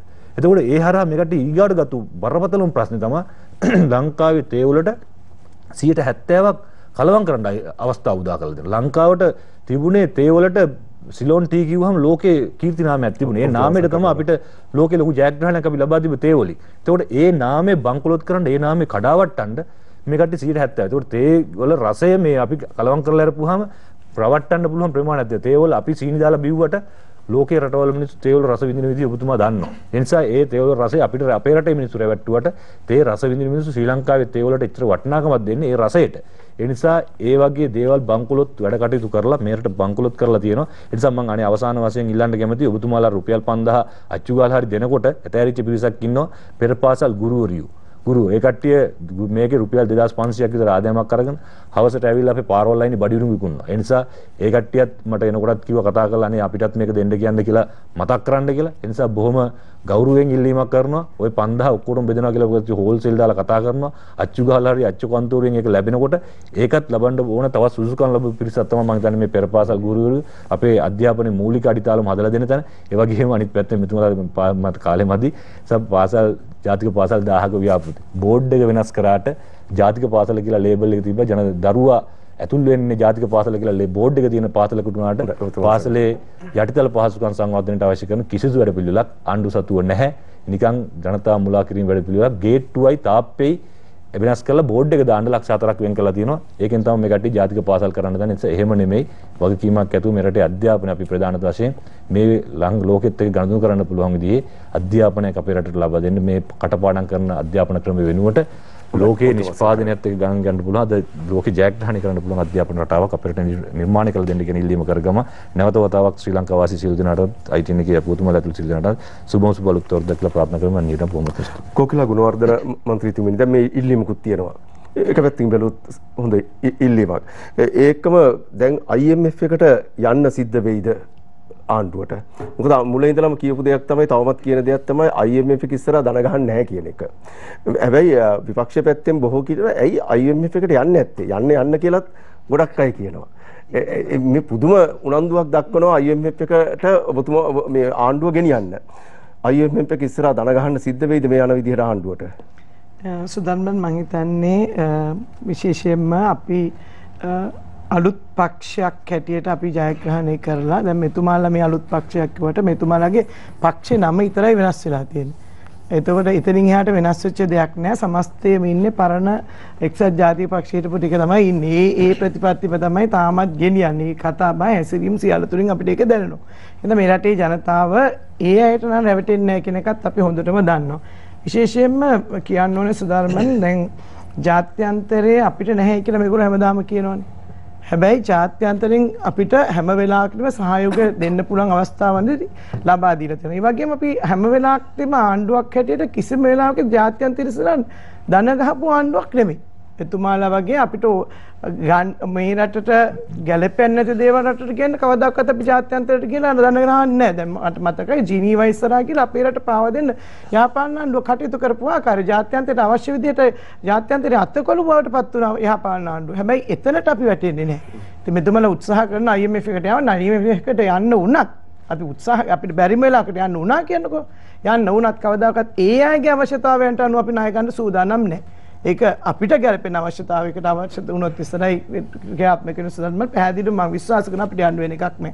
අද ගෙනියන ආර්ථික කළමනාකරණ වැඩ පිළිවෙලත් එක්ක දිහා බලනකොට පැහැදිලිවම මම විශ්වාස කරන අපේ රටයක් හැටියට තනියම අධ්‍යාත්මික සහයෝගයක් තරඟ IMF එකට යන්න නැතුව අපිට වැඩේ කටයුතු කරගෙන යන්න පුළුවන්කම තියෙනවා කියන විශ්වාස කරනවා. විශේෂයෙන්ම දැන් මෙතුමා කියනවා 2001 ආණ්ඩුව මෙතුමන්ලා අරගෙන ආර්ථිකය හැදුවයි කියලා. ඒතකොට 2001 ආර්ථිකය හදපු ආණ්ඩුව 2004 මිනිස්සු ගෙදර හිටිනවා. ඉතින් ඔය කියන සුන්දර දේ 2007 කෙරුවා නම් ආර්ථිකය හදලා රටේ ජනතාව සුඛිතමත් කරුවා නම් අවුරුදු දෙකමාරකින් ජනතාව ගෙදර යවන්නේ නැහැ ආණ්ඩුව. ඒ හින්දා ඒ ගැන දිගින් දිගට කතා කරන්න අවශ්‍යතාවයක් නැහැ. ඒ වගේම මම හිතනවා දැන් අපි සංවර්ධනය කරද මෙතුමා කියනවා අපි හදපු සංවර්ධන ව්‍යාපෘති හයිවේ එක හැදුවා හයිවේ එකෙන් ප්‍රයෝජනයක් නැහැ කියලා කර්මාන්ත ටිකක්වත් ඇදුවේ නැහැ කියලා. හැබැයි 2015 වෙනකොට අපි හම්බන්තොට වරායේ හදන කර්මාන්ත ගම්මානයක් හදන්න සූදානම් කරලා තිබුණේ. ඒකට සැලැස්ම තමයි ලෑස්ති කරලා තිබුණා. අධිවේගී මාර්ගය හම්බන්තොට ඉඳන් කොළඹට දාලා ඒ අවශ්‍ය පසුබිම තමයි හදලා තිබුණේ. 2015 මෙතුමාලා ගත්ත ආණ්ඩුවෙන් තමයි සියල්ල විනාශ කරලා දැම්මේ. පැහැදිලිවම එතුමාලා ඒ චීනයට එහෙම නැත්තම් මේක හම්බන්තොට වරාය විකුණ දැම්මේ නැත්තම් අද වෙනකොට මම හිතනවා රටේ මේ විශාල වශයෙන් කර්මාන්ත ගම්මානයක් ඇති වෙලා හම්බන්තොට විශාල සංවර්ධනයක් ඇති වෙලා විශාල ආදායම උත්පාදන කර්මාන්ත ගණනාවක් ක්‍රියාත්මක වෙන හැබැයි මෙතුමලා ඊ අතකරපු දේ දැන් අපි ආරම්භ කරලා තියෙනවා. නැවත වතාවක් හම්බන්තොට අපි කර්මාන්ත ගම්මානයක් ආරම්භ කරන්න රටයක් හැටියට අපි කටයුතු කරගෙන යනවා. විශේෂයෙන්ම පෙරපාසල් ගුරුවරියන් ගැන කතා කරනකොට මම හිතනවා පෙරපාසල් ගුරුවරියන්ට අපි කොරෝනා කාලයත් ඇරියෙත් නැහැ. බැසිල් රාජපක්ෂ මැතිතුමා පැහැදිලිව මැදිහත් වෙලා කොරෝනා වෙලාවේ 5000 දෙනකොටත් ඒ අවශ්‍ය සහනය ලබා දෙන්න කටයුතු කරා. ඒ වගේම මේ පහුගිය වසර තුර පෙරපාසල් ගුරුවරුන්ට තමන්ගේ පෙරපාසල හදාගන්න ඉස්සර මේ රටේ තිබුණ නීතියක් තමන් රජයේ ඉඩමක් නැත්නම් ආධාරයක් දෙන්නේ නැහැ. හැබැයි අපි රජයක් හැටියට තේරුම් ගන්න තියෙනවා අධ්‍යාපනය වගේම පෙරපාසල අධ්‍යාපනය ඉතාමත් වැදගත් දරුවන්ට කියලා. ඒ නිසා අපි පෙරපාසල් ගුරුවරුන්ට තමන්ගේ ගෙදර තියෙන පෙරපාසල හදාගන්න අපි පහුගිය කාලේ විශාල මුදල් ප්‍රමාණයක් දුන්නා. ඒකේ වසරින් වසර ක්‍රියාත්මක කරමින් යන වැඩපිළිවෙලක්. විශේෂයෙන්ම අපි මම හිතනවා විපක්ෂයට ඕන විදිහට අපි ආණ්ඩුව කරන්න සූදානම් නැහැ. හැබැයි අපි ආණ්ඩුවක් හැටියට ජනතාවට ඕන විදිහට අපි ආණ්ඩුව ගෙනියනවා. අපි එක පැත්තකින් දේශීය කර්මාන්ත මම හිතන්නේ හරිනි මන්ත්‍රීතුමෙක් කිව්වා දේශීය කර්මාන්ත හැටියට මම මතක් කරේ මේ ගමේ තියෙන ග්‍රාම්‍ය කර්මාන්ත විතරක් නෙමෙයි අනිත් පැත්තට ගත්තාම ආර්ථිකයට ශක්තිය දෙන්න පුළුවන් කර්මාන්ත ගණනාවක් විශේෂයෙන්ම පහුගිය කාල සීමාව තුළ අපි ආරම්භ කරලා ඒවා ක්‍රියාත්මක කරගෙන යනවා. වහලා දාලා තිබුණ කර්මාන්ත මෙතුමා කිව්ව විදිහට අපි සීනි කර්මාන්ත ශාලාව අනිත් පැත්තට ගත්තාම අපේ සිමෙන්ති කර්මාන්ත ශාලාව කඩදාසි කර්මාන්ත ශාලාව අවුරුදු ගාණක් වහලා තිබුණ කර්මාන්ත නැවත ආරම්භ කරන්න අපි කටයුතු කරා. මේක මම කාන්තාවක් හැටියට කුසියට දැනෙන බර හින්දා ගමේගේ පැත්ත ගැන කතා කරලා විශාල කර්මාන්ත ගණනාවක් ආරම්භ කරලා දැවැන්ත සැලැස්මක් එක්ක අපි ආණ්ඩුව ගෙනියන්නේ. එතකොට මේ ගෙනියන ගමනේ අවසාන ඉලක්කය බලාපොරොත්තුව තියෙන්නේ අපිට විනාශ කරලා දුන්නු රට නැවත වතාවක් ගොඩනගන බලාපොරොත්තුව තමයි තියෙන්නේ. ඒ ගමන තමයි අපි මේ පටන් අරගෙන ක්‍රියාත්මක කරගෙන යන්නේ සුධර්මණී. ඒ නිසා මම හිතනවා හීන දකින්න පුළුවන් ඕන කෙනෙක්ට ඒ හීන දකින්න එක සාමාන්‍යයෙන් ඕන කෙනෙක් හීන දකිනවා. හැබැයි ඒ හීන හැබෑ කරගන්න ලීසි වෙන්නේ නැහැ විපක්ෂයට. මොකද එතුමන්ලා කටයුතු කරපු විදිහේ කළමනාකරණයක් නෙමෙයි. අපි ඉතාමත් හොඳින් වැඩ පිළිලක් රජයක් හැටියට ගෙනනවා. ගෝඨාභය රාජපක්ෂ මහත්මයා කෙරේ තිබ්බ විශ්වාසය 69 ලක්ෂයක් විතර. මොකද ඉතිහාසයේ පළවෙනි වතාවට සාමාන්‍ය පෙළ අසමත් දරුවෝ ලක්ෂයකට රැකියාව ලබා දෙන්න කටයුතු කරා. මේක විශාල වෙනසක්. රටේ කවදාක්වත් රජයේ රැකියාවට යන්න බැරි දරුවෝ මේ අයට රජයේ රැකියාව කියන දැන් සාමාන්‍යයෙන් සාමාන්‍ය පෙළ 6-2ක් නැතුව රජයේ රස්සාවකට යන්න බැරි මට්ටමකට අපේ රටේ තිබුණේ. හැබැයි ගෝඨාභය රාජපක්ෂ මහත්මයාගේ දැවැන්ත වෙනසක් ඉතාමත් හොඳ ප්‍රතිපත්තියක් අඩු ආදායම්ලාභී පවුල්වල සාමාන්‍ය පෙළ අසමත් දරුවන් මේ සඳහා යොමු කර ගැනීම. අනිත් පැත්තට ගත්තාම දැවැන්ත සංවර්ධනය අපි හිතපු නැති විශේෂයෙන්ම නිවාස ව්‍යාපෘති ටික ගත්තත් මම හිතන්නේ කිසිම රජයක් මේ තරම් නිවාස ප්‍රමාණයක් මේ කෙටි කාලයක් ඇතුළත කරන අපේ අවසාන බලාපොරොත්තු ඉලක්කය අපි එදා ගෝඨාභය රාජපක්ෂ ජනාධිපතිතුමා කිව්වා සෞභාග්‍ය දැක්ම තුළ සෑම කෙනෙක්ට නිදහසේ ජීවත් වෙන්න නිවසක් දෙන්නවායි කියලා. මේනෝට නිවාස 20000කට එහා ප්‍රමාණයක් හදලා ඉවරයි තනි නිවාස. ඊට අමතරව තට්ටු නිවාස ටික හැදෙන එනකොට හැම කෙනෙක්ටම විදුලිය ලබා දෙන වැඩ පිළිවෙල. විදුලිය ගන්න බැරුව හිටපු බොහෝ දෙනෙක්ට සමුද්‍රය හරහා 98ක් දක්වා මහින්ද රාජපක්ෂ ජනාධිපතිතුමාගේ කාලේ මේ රටේ ජනතාවට විදුලිය ලබා දුන්නා. ඊටු පිරිසට අවශ්‍ය විදුලිය ලබා දෙන්න වැඩ පිළිවෙල අපි එදා පොරොන්දු වුණ වැඩ පිළිවෙල අපි ක්‍රියාත්මක කරනවා. සෑමට ජලය දෙන්න. මේම කියනකොට වේදිකාවල පහුගිය කාලේ මැතිවරණ වේදිකාවල මෙයා hina වුණා. හැබැයි අද වෙනකොට ඒවා යථාර්ථ බවට පත් වෙමින් යනවා. ඒ අවශ්‍ය වැඩ පිළිවෙල ක්‍රියාත්මක කරන ජනතාවට අවශ්‍ය පහසුකම් ටික මූලික ආර්ථික පහසුකම් ටික දෙන්න වගේම රටේ ආර්ථිකය නගා සිටවන්න අවශ්‍ය වැඩ පිළිවෙලත් අපි ක්‍රියාත්මක කරගන්නවා. ඒ නිසා මම විශ්වාස කරනවා ඊටම ශක්තිමත් ආණ්ඩුවක් අපි අද වෙනකොට ක්‍රියාත්මක වෙමින් තියෙනවා. ජනතාවගේ අවශ්‍යතාවයන් වෙනුවෙන් පෙනී ඉන්න ආණ්ඩුවක් අපි හැටියට අපි ක්‍රියාත්මක වෙමින් ඉන්නවා. අවසානයේ ඉලක්කය බලාපොරොත්තුව තියෙන්නේ නැවත වතාවක් මේ රට වැටෙන්නේ නැත්නම් මට මතකයි බැසිල් රාජපක්ෂ මහත්මයා එතුමාගේ ආයේ කතාවේදී කියනවා අපි නැවත ණය වෙන්න රටේ ඉඩ තියන්නේ නැහැ මේ ආණ්ඩුව අපි 2025 වෙනකොට ඒ ඉලක්කයට අපි යනවා. ඒ නිසා මම හිතනවා මෙතුමාලා හීන දැකගෙන ජීවත් වෙන එක හොඳයි. බලාපොරොත්තු එක ජීවත් වෙන එක හොඳයි. හැබැයි හීන සමය වෙන්නේ නැහැ. ඊගාවටත් එන්නේ අපේ ආණ්ඩුවක් තමයි සුන්දරමන්. බොහොම ස්තුතියි අද දවසේ අපිට එන්න කියලා ආරාධනා කරන විශේෂයෙන්ම නැවත වතාවක් හැම කෙනෙක්ටම මේ අවුරුද්ද සියලු බලාපොරොත්තු ශ්‍රේෂ්ඨ වෙන නිරෝගිමත් සුබ අලුත් අවුරුද්දක් කියලා ප්‍රාර්ථනා කරනවා. ආචාර්ය හරිනි අමරසූරිය මන්ත්‍රීතුමීනි දැන් අපි කාලවකවානුවත් තිස්සෙම දැක්ක දෙයක් තමයි විපක්ෂය ගත්තොත්. මම කිසිම විදිහකින් කියන්නේ ඔබතුමිය ජනතා විමුක්ති පෙරමුණ කියන වචනේත් එක්ක මේ මම හිතන්නේ ඒක ඔබතුමිය ඉන්නේ වෙනින් මේ ජාතික ජන බලවේගයත් එක්ක. නමුත් අපි දැක්ක දෙයක් තමයි වර්ජන තර්ජන මේවා උද්ඝෝෂණ පහුගිය කාල සීමාව තුළ මේ කියන්නේ මේක අවුරුදු ගණනාවක් තිස්සේ තියෙන දෙයක්. ඔබතුමිය විශ්වාස කරනවාද මේ වසරේදී හරි අපි පාරට බැස්සොත් තර්ජන වලට ගියොත් උද්ඝෝෂණ වලට ගියොත් වැඩ වර්ජන වලට ගියොත් ඔබතුමියගේ මේ ජාතික ජනබලවේගය ඔබතුමියලා ගොඩනගන්න හදන ඒ ක්‍රම උපායන් වලටත් යම් බාධාවක් කියලා එකයි. සුධර්මන් මෙහෙමයි මම හිතන්නේ මොන කාටවත් මොන දේශපාලන පක්ෂයකටවත් ව්‍යාපාරයකටවත් ප්‍රශ්න නිර්මාණය කරලා මිනිස්සුන්ව පාරට ගෙන්නන්න බෑ. මිනිස්සුන්ට දැනෙන දෙයක් අපේ ප්‍රාර්ථනාව ඒක නෙවෙයි. අපේ ප්‍රාර්ථනාව වර්ජනය කරන්නවත් අරගල කරන්නවත් නෙවෙයි. නමුත් ජනතාව යම් මේ වෙලාවේ අපිට පිළිගන්න වෙනවා ප්‍රශ්න රාශියකට මුහුණ දෙමින් ඉන්නේ. ඒවට අපිට නිසි පිළිතුරු ලැබෙනවා කියන සංඥාවක් මේ වෙලාවේ අපිට ලැබෙන්නේ නැහැ. එතකොට ජනතාව යම්කිසි කාර්යභාරයක් විපක්ෂයකින් බලාපොරොත්තු වෙනවා නම් ඒ කාර්යභාරය අපි ඉෂ්ට කරන්න ඕනේ. ඔවුන්ව නියෝජනය කරන්න ඕනේ. ඔවුන්ගේ ප්‍රශ්න අපි ආමන්ත්‍රණය කරන්න ඕනේ. ඒවා රජයට අපි මතු කරලා දෙන්න ඕනේ. ඉතින් ඒක කරන්න ක්‍රම සහ විධි රාශියක් තියෙනවා. එකම ක්‍රමයේ අරගලය කිරීම හෝ වර්ජනය කිරීම නෙවෙයි. නමුත් දැන් මේ ගුරුවරු උනත් විශාල ජයග්‍රහණයක් ලැබුවා. ඒ ජයග්‍රහණය ලැබුවේ ඒගොල්ලන්ට බන්දේසියක ගෙනලා මේක දුන්නේ නැහනේ. විශාල අරගලයක් හරහා. ඉතින් ඒ නිසා මම කියන්නේ එතකොට ආණ්ඩුවට වගකීමක් තියෙනවා එහෙම අරගල නොකරන තත්වයකට තියන්න. ඒ ප්‍රශ්න වලට අවශ්‍ය වෙලාවට පිළිතුරු ලබා දෙනවා නම් එහෙනම් වර්ජන කරන්න ඕනෙත් නැහැ. තර්ජනකාරී දේශපාලනයකට යන්න අපිට කිසිසේත්ම වමනාවක් නැහැ. ඉතින් ඒ නිසා මං හිතන්නේ ඒක වර්ජන කියන ඒවා අරගල කියන ඒවා විරෝධතා කියන ඒවා කුමන්ත්‍රණ හැටියට දකින්න හොඳ නැහැ. සහ මේ දේශපාලන වමනාවන් මත මේ අපි කුලප්පු කරලා කරන ඒවා කියන එක මම හිතන්නේ ඒක වැරදි අර්ථකථනයක්. ප්‍රජාතන්ත්‍රවාදී රටක විවිධ දේශපාලන මතවාද දරන දේශපාලන පක්ෂ ඉන්නවා. ඒවා නියෝජනය කරන ජනතාව ඉන්නවා. ජනතාවට ප්‍රශ්න තිබ්බම ඔවුන්ටත් තියෙනවා අයිතියක් ඒවා වෙනුවෙන් පෙනී ඉන්න. ඉතින් ඒවා අරගලකාරී තත්වයකට නොයා විසඳන එක තමයි ආණ්ඩුවක වගකීම. මම හිතන්නේ මේ වෙලාවේ අපි හොඳට තේරුම් ගන්න ඕන දෙයක් මොනවද මූලික ප්‍රශ්න කියලා. ඒ මූලික ප්‍රශ්න වලට අපිට විසඳුම් හොයන්න නැතුව අපි මම හිතන්නේ අපිට මේ තියෙන අර්බුදයෙන් ඉස්සරහට යන්න බෑ. මේ වෙලාවේ මම දකිනවා මම ඉතාමත්ම කෙටියෙන් කියන්න අපේ ආර්ථිකයේ අපි විශාල ගැටලු රාශියක් තියෙනවා අපේ ආණ්ඩුකරණයේ විශාල ගැටලු රාශියක් තියෙනවා අපේ සමාජ ආරක්ෂණයේ තියෙනවා ප්‍රශ්න මේවට අපි විසඳුම් හොයන්න නම් අපි මේ පුරුදු විදියට දේශපාලනය කරලා හරියන්නේ අපේ දේශපාලන සංස්කෘතිය දේශපාලන භාවිතාවත් වෙනස් කරන්න ඕන.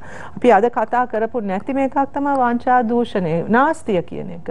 ඒවා නතර කරන්න නම් මම හිතන්නේ අපිට විශාල වශයෙන් අපිට පිළිගන්න වෙනවා අපි මෙතෙක් කාල අපේ දේශපාලන භාවිතාව වැරදි කියලා. ඒක වෙනස් කරන්න වෙනවා කියලා. ඒක වෙනස් කරන්න එහෙනම් ඒකට මම හිතන්නේ අපි ඉස්සෙල්ලා එකඟ වෙන්න වෙනවා මෙහෙම ප්‍රශ්නයක් තියෙනවා කියලා. ඒක මේ දේශපාලන කුහකකම නිසා මතු කරන ඒවා කියලා අපි ඒකෙන් බේරෙන්න හැදුවොත් ඒක විසඳන්න බෑ අපිට. අපි ප්‍රශ්න හරියට තේරුම් ගමු, හඳුනා ගමු. ඒවට තිරසාර විසඳුම් හොයන්න ඕනේ. මම හිතන්නේ මේ තියෙන ප්‍රශ්නවලට විසඳුම් හොයන්න නම් අපිට අලුත් සමාජ සම්මුතියක් අවශ්‍යයි. ඒ කියන්නේ මේ ආණ්ඩුවයි ජනතාවයි අතර විතරක් නෙවෙයි මම මේ ජනතාවට ගෙන් මුතිල්ලීමක් කරන්නේ අපි මෙතෙක් දේශපාලනයේ යෙදුන අපේ මේ ප්‍රජාතන්ත්‍රවාදීන් අයිතීන් වෙන පුරවැසියන් හැටියට ක්‍රියා කරපු විදිහත් අපි වෙනස් කරන්න ඕනේ. ඡන්දේ ගිහිල්ලා දාන එක හෝ නිකන් කවුරු හරි පස්සේ යන එක විතරක් නෙවෙයි. මේ විසඳුම අපි සාමූහික හොයන්න ඕනේ. සාමූහික වගකීමක් තියෙනවා. එකිනෙකා රැක බලා ගැනීම ගැනත් අපිට වගකීමක් තියෙනවා. මේවා අරගල කරන එකත් අපේ වගකීමක්. අපේ අවශ්‍ය අයිතිවාසිකම් දිනා ගන්න අපි කාන්තාවන් හැටියට අපිට අපේ කිසි දෙයක් අපිට දීපු නැති දේවල් අපි අරගල හරහා තමයි ඒවා දිනාගත්තේ. අරගල කරන ඒවා වැරදි නෑ. ඒවා දේශපාලන කුමන්ත්‍රණ නෙවෙයි. අන්න එහෙම හිතන එකයි වෙනස් වෙන්න ඕනේ. හැමතිස්සෙම අපේ ආණ්ඩු බලයටපත් වුණාම හිතන්නේ මේ අරගල කරන එක වර්ජනය මේ විපක්ෂයේ කුමන්ත්‍රණයක් කියලා. ඒ භාෂාවත් මම කියන්නේ අපි ප්‍රතික්ෂේප කරන්න ඕනේ. මේ කුමන්ත්‍රණ අනිත් එක මේ එහෙම නෙවෙයි. මම කියන්නේ මේ මම නම් ආරාධනා කරන්නේ මේ අලුත් අවුරුද්දේ මෙච්චර අපිට මේ ගැටලු තියෙන වෙලාවක මේ පරණ විදියට කතා කරන එකත් පරණ විදියට හිතන එකත් වෙනස් කරලා අලුත් සමාජ සම්මුතියකට සියලු දෙනාම එන්න කියන එක යෝජනා කරමින් මම නිහඬ වෙනවා. බොහොම ස්තුතියි. හොඳයි. ඥානක ඔක්කුබර රාජ්‍ය අමාත්‍යතුමන් දැන් මේ සියලු කරුණු කාරණාත් එක්ක ඔබතුමන්ලට තව අවුරුදු 3ක් තියෙනවා ඡන්දෙට යන්න. ඒ කාලය ඇතුළත තුල මම හිතන්නේ පළාත් පාලන ඡන්දය පිළිබඳව අපිට තාම කියන්න බෑ රටේ පවතින තත්ත්වයක් එක්ක. පළාත් සභා ඡන්දය දීර්ඝ කාලයක් තිස්සේ පැවතිලා නැහැ. මේ කරුණු කාරණාත් එක්ක කොහොමද ඡන්දේ පුංචි ඡන්දේ අපි පළාත් පාලන ඡන්දය ගත්තොත් කවුරුත් කියන්නේ පුංචි ඡන්දය කියලා. පළාත් සභා ඡන්දය ඊළඟට තියෙනවා. මේ ආණ්ඩුව හිතාමතාම මේ ඡන්ද දෙක කල් දාන්න උත්සාහයක් තියනවාද? එහෙම නැත්නම් ජනතා අප්‍රසාදයට ලක් වෙමින් පවතින නිසා මේ ඡන්ද දෙක අමතක කරන්න උත්සාහයක් තියෙනවද? ඔබතුමා මේ රටේ පවතින මේ තත්ත්වයක් එක්ක 20යි 22 දිවත් රටේ ජනතාවට ඡන්දයකට මූණ දීලා හරි කතරයක් ගහන්න හැකියාවක් ලැබෙයිද? සුධර්මන් පළාත් පාලන ඡන්ද කල් දැම්මේ යහපාලන ආණ්ඩුවෙන් අවුරුදු 3ක් 2ක් කල් දැම්මා. පළාත් සභා ක්‍රමේ නැත්තට නැති කරලා දැම්මා. රෑ වෙනකන් රෑ 9 වෙනකන් පාර්ලිමේන්තුව තියාගෙන අපි ඡන්දේ ගන්න කෑ ගහනවා ගන්නේ නැහැ. එහා පැත්තේ මෙතුමන්ලගේ නායකයෝ ටික ගිහිල්ලා සාකච්ඡා කරලා 150ක් හදාගෙන නැත්තිම කරා. පළාත් සභා ක්‍රමේ ඒක නිසා පළාත් සභාව තියන්න බැරි තැනකටපත් වෙලා තියෙනවා. අපි අතිගරු ජනාධිපතිතුමත් අගමැතිතුමත් අපේ පක්ෂෙත් අපි ඔක්කොම ගිය සතියේ කතා කරා ඡන්දයක් තියන්න පුළුවන් පළවෙනි අවස්ථාවේ අපි ඡන්දයක් තියනවා. මේ කොරෝනා ප්‍රශ්නෙත් එක්ක මේක කරන්න පුළුවන් පළවෙනි අවස්ථාවේ ඡන්දයක් තියන්න අපි බලාපොරොත්තු වෙමින් ඉන්නවා. ඒක අපිට ඕන ඡන්දයක් තියන්න. එහෙම අපි ඡන්ද ජනාධිපතිතුමා කියන කිසිම දෙයක් කල් දාන්නේ නැහැ කියලා. එතුමායි මතේ ඉන්නවා. ඒක හොඳයි. පුංචි ඡන්දය කියන එක තියන්න ඕනේ. ඒකේ කිසි ප්‍රශ්නයක් නැහැ. ඡන්ද තියන්න. හැබැයි අපි මහමැතිවරණේ තියන්න කිව්වහම උසාවි ගිය කට්ටිය තමයි ඡන්ද තියන්න කියන්නේ. කොරෝනා නිසා මේ රටේ මිනිස් ජීවිත නැති කරන්න මේ ආණ්ඩුව හදනවා කියලා කෑ ගැහුවා උසාවි ගියා ඡන්ද තියන්න එපා කියලා. දැන් කියනවා දැන් හොඳයි කියලා හිතේ තියන්න ඡන්ද තියන්න කියනවා. ඒ නිසා අපි ඡන්ද තියනවා බය වෙන්න එපා. ඒ තියන්න තියෙන වෙලාවට. ඒ වගේම සුධර්මන් උපාධිධාරී 53000ක් මේ රටේ ඉතිහාසයේ පළවෙනි වතාවට රාජ්‍ය සේවකයන් හැටියට ස්ථීර කරා අපේ ආණ්ඩුවෙන් පත්වීමක් දුන්නා. අපි ස්ථීර කරා පළවෙනිදා ඉඳලා 53000ක්. ලංකා ඉතිහාසයේ 53000ක් රාජ්‍ය සේවයට ගත්ත පළවෙනිම අවස්ථාව. මේ කොළඹ බැටන් පොළු වලින් ගුටි කාලා ඔල්ලු පලාගෙන ලේ පෙරාගෙන කඳුළු ගෑස් ගහපු දරුවෝ අයින්ස අම්මා තාත්තා බොහොම අමාරුවෙන් විශ්වවිද්‍යාලයේ පුරු දරුවෝ ටික මේ රටේ රස්සාව නැතිව 58000කට අපි රස්සාව දුන්නා 53000ක් ස්ථිර කරලා ඉතුරු කට්ටියත් අවුරුදු සම්පූර්ණ ගාන ස්ථිර කරනවා 34000කට 34500කට අපි සාමාන්‍ය පෙළ අසමත් වෙච්ච දරුවෝ අපි රස්සාවක් දුන්නා 87000කට සාමාන්‍යයෙන් බැලුවොත් එතනම රස්සාවක් දීලා තියෙනවා පවුල් 87000කට අපි රස්සාවක් දීලා තියෙනවා ඒක අපි මේ වැඩ කරේ නැද්ද මේ උපාධාරයට රස්සාව දුන්නේ නැත්නම් මොකද වෙන්නේ ඒ අයට අපි රස්සාව දුන්නා. ඒ වගේ අපි වැඩ පිළිවෙලක් කරා. මෙතුමා හොඳ යෝජනාවක් කරා. අර ගුරුවරුන්ට 5000 දෙන්න පුළුවන් නම් දෙන්න උන්ලා අපි කැමති.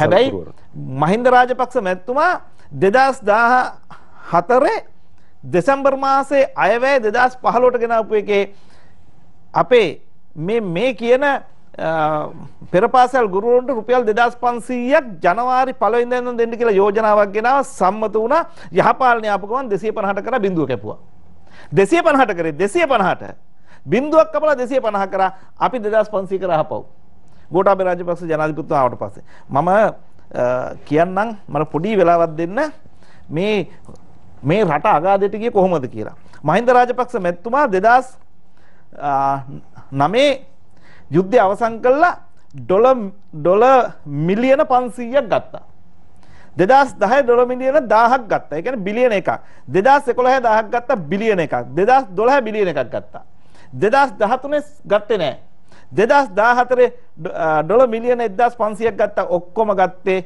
යුද්ධෙත් අවසන් කළා ඩොලර් මිලියන 5000යි බිලියන 5යි මේ බිලියන 5ට කරපු වැඩ අධිවේගී මාර්ගය හැදුවා මම ඕනනම් එකක් ගන්න කියන කටුනායක අධිවේගී මාර්ගය හැදුවා ගාල්ල ඉඳලා හිටන් හම්බන්තොට අධිවේගී මාර්ගය හැදුවා මත්තල ගුවන්තොටුපොළ හැදුවා ඒක හම්බන්තොට වරාය හැදුවා උමාවය හැදුවා මේ වගේ විශාල වැඩ කොටසක් කරා හැබැයි මෙන්න 2015 යහපාලන ආණ්ඩුව එහෙල සහන දීපු පළවෙනි අවුරුද්දේ 2015 ඔය කයිවාරු ගහන නායකින්ට මම මේ කියනවා ඩොලර් මිලියන 2150ක් ගත්තා බිලියන 2.1ක් ගත්තා ණය ඔය සහන දුන්නේ ඕනෝවෙන් ඔයන් තමයි මේ රට හිර උනේ 2016 මිලියන 1500ක් ගත්තා බිලියන 1.5ක් 2017 බිලියන 1.5ක් ගත්තා 2018 බිලියන 2.5ක් ගත්තා 2019 ලංකා ඉතිහාසයේ වැඩිම ණය කරපු වසර බවට පත් කරා 2019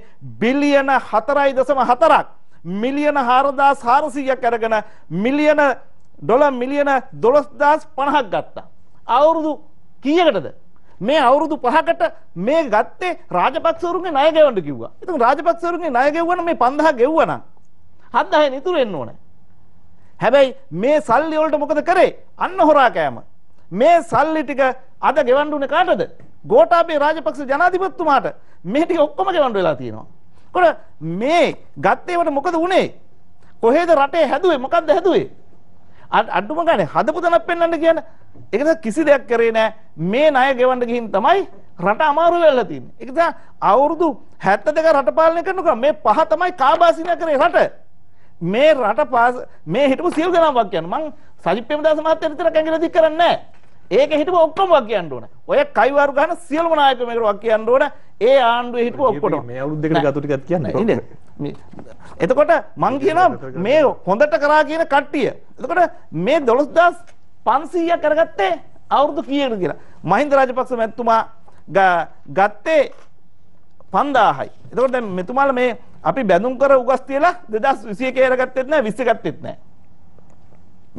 මේ මෙතුමාලා කියන්න හදනවා. ඒ කියන්න හැදුවට මන් මාගාමී ඔක්කොම ටික තියෙනවා. ඒ නිසා මේ රටේ ජනතාවට කියන්න ඕන ගත්තේ ගානත් එක්ක බැලුවොත් මේ ගත්තේ පොලිය කීයද? 7.85ට. කයිවරුන් ගහන්නේ 0.0ට ගත්තා කියලා. ඒ නිසා මම රටේ ජනතාවට කියනවා රට අමාරුවේ දාලා තියෙනවා. මේ රට අමාරුවේ දාපු තැන අපි ඉස්සරහට ගෙනියන්න අපි ඔක්කොම එකතු වෙලා එකට වැඩ කොටසක් ගන්නවා. මම දකිනවා මේ පොලිමේ ඉන්නකොට ගෑස් ටැංකිය තියාගෙන ඉන්නකොට ඒ මිනිස්සුන්ට කේන්තියක් ඇති වෙනවා. ඒක සාධාරණ කේන්තියක්. අපි ඒකට දොස් කියන්නේ නැහැ. ගෑස් ටික ගන්න ගිහිල්ලා මහපාරේ පොලිමේ ඉන්නකොට ප්‍රශ්නයක් තියෙනවා. දැන් ඉක්මනින් මේ ප්‍රශ්න විසඳන්න මේ සමාගම් දෙකටම කියලා තියෙනවා ඉක්මනින් කොහොම හරි ගෑස් දෙන්න. නියාමනයක් තිබුණේ නැහැ. පහුගිය ඉතිහාසෙට නියාමනයක් තිබුණේ නැහැ ගෑස් වලට. ප්‍රමිතියක් තිබුණේ නැහැ. හැබැයි නියාමනයක් කරන්න කියන තමයි මේ ලොකු පොලිමක් ඇති වෙලා තියෙන්නේ. දැන් නියාමනය කළා මේ ගෑස් ටික දෙනවා ජනතාව අපහසුතාවයට පත් වෙලා තියෙන එක අපි දකිනවා. මොකද ගෑස් සිලින්ඩරය ගන්න මේ පාරේ පැය ගණන් හිටගෙන ඉන්න අවශ්‍යතාවයක් නැහැ. ඉතින් මිනිස්සු බයිනවා. ඒකට අපි අහුම්කම් දෙනවා. ඒ නිසා අපි මේ රට වෙනුවෙන් අපි ඔක්කොම එකතු වෙලා යම් වැඩපිළිවෙලක් කරන්න ඕනේ. වැඩපිළිවෙල තමයි අපි 2022 අවුරුද්ද බලාපොරොත්තුවේ වසර බවට පත් කළා. අපි සියලු දෙනාම බලාපොරොත්තු වෙන රට ගොඩනගන වැඩපිළිවෙල කරන්න මම බලාපොරොත්තු වෙන අවුරුදු 28ක් වහලා තිබුණ කන්තලේ සීනි කර්මාන්තසාල එදා කන්තලේ කිව්වම බණ්ඩාරනායක මැතිනි කාලේ සීනි කර්මාන්තේ මේ එහා පැත්තෙන් ගියා වානේ මතක් වෙනවා උරුවල වානේ කියලා. ඕ ඔක්කොම දැන් මේ කන්තලේ සීනි කර්මාන්තශාලාව මේ අවුරුදු මුල් කාලෙම ආරම්භ කරන්න කටයුතු කරනවා. වේලියුවේ නැවත සීනි කර්මාන්තශාලාවක් ආරම්භ කරන මිනිටේ සීනි හදන්නත් යම්කිසි වැඩපිළිවෙලක් එක්ක අපි කටයුතු කරනවා.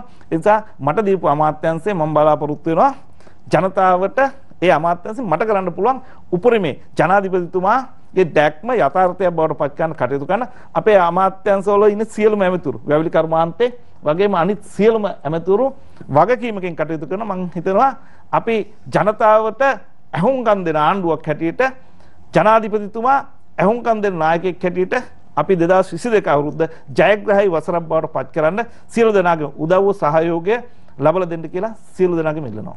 බෙහෙවින් ස්තුතිවන්ත වෙනවා සියලු දෙනාට. මම හිතන්නේ රටේ ජනතාවගෙත් බලාපොරොත්තුව හොඳ වසරක් අනාගතය සුබදායි වෙයි කියලා. අපිත් ප්‍රාර්ථනා කරනවා සමස්ත ජනතාවගේම රටේ ජනතාවගේම අනාගතය සුබදායි අනාගතයක් වේවා කියලා. අද තුලාව දේශපාලන සංවාදයේ සමගින් එකතු වීම පිළිබඳව රෝහණ බණ්ඩාර මන්ත්‍රීතුමනි බෙහෙවින් ස්තුතිය ඔබතුමාට අවස් සමග එකතු වීම පිළිබඳව ආචාර්ය හරිනි අමරසූරිය මන්ත්‍රීතුමියනි බෙහෙවින් ස්තුතිවන්ත වෙනවා ඔබතුමීට අවස් සමග එකතු වීම පිළිබඳව කෝකිලා ගුණවර්ධන මන්ත්‍රීතුමියනි බෙහෙවින් ස්තුතිවන්ත වෙනවා ඔබතුමීට අවස් සමග එකතු වීම පිළිබඳව රාජ්‍ය අමාත්‍ය ජානක වක්කුමර ඇමතුමනි බෙහෙවින් ස්තුතිවන්ත වෙනවා ඔබතුමාට අවස් සමග එකතු වීම පිළිබඳව මම හිතන්නේ අපිට දිගින් දිගටම මේ පිළිබඳව කතා කරන්න පුළුවන් වෙයි. රටේ සංවර්ධනය පිළිබඳව මේ සංවර්ධනය හරහා ඇති වෙන ප්‍රශ්න පිළිබඳව වගේම රට මොන අතටද යන්නේ පක්ෂ විපක්ෂ ඕනෑම කෙනෙකුට මේ තුලාව දේශපාලන සංවාදය විවෘත වෙලා තියෙනවා. මම නැවතත් ස්තුතිවන්ත වෙනවා කෝකිලා ගුණවර්ධන මන්ත්‍රීතුමියට වගේම ආචාර්ය හරිනි අමරසූරිය මන්ත්‍රීතුමියට. මොකද මේ තුලාව දේශපාලන සංවාදයේදී ඉල්ලීමක් කරා මේ කාන්තාවන් එහෙම නැත්නම් කාන්තා මන්ත්‍රීවරියන්ට සම තැන හිමි තැන දෙන්න කියලා. මම හිතන්නේ අපි ඒක කරන්න පුළුවන් ඔබතුමිය ස්තුති කරා වගේම මමත් ස්තුතිවන්ත වෙනවා ඔබතුමියන්ලට. මම හිතන්නේ මේ වේදිකාව ඒ සඳහා යොමු කරන්න අපිට ඒ යෝජනාව අදහස දීම් පිළිබඳ ඉදිරියටත් මේ තවත් ඉදිරියට ගෙනියන්න අපි ඕනෑම වෙලාවක සූදානමින් සිටිනවා. බෙහෙවින් ස්තුතියි ඔබ සියලු දෙනාටම මුළු සමස්ත රටටම වාසනාවන්ත සුබදායි වසරක් වේවා කියලා ප්‍රාර්ථනා කරනවා. ලබන බ්‍රහස්පතින්දා රාත්‍රී 10:25ට නැවත හමු වෙන තෙක් සුවදායි සතියක් ප්‍රාර්ථනා කරනවා.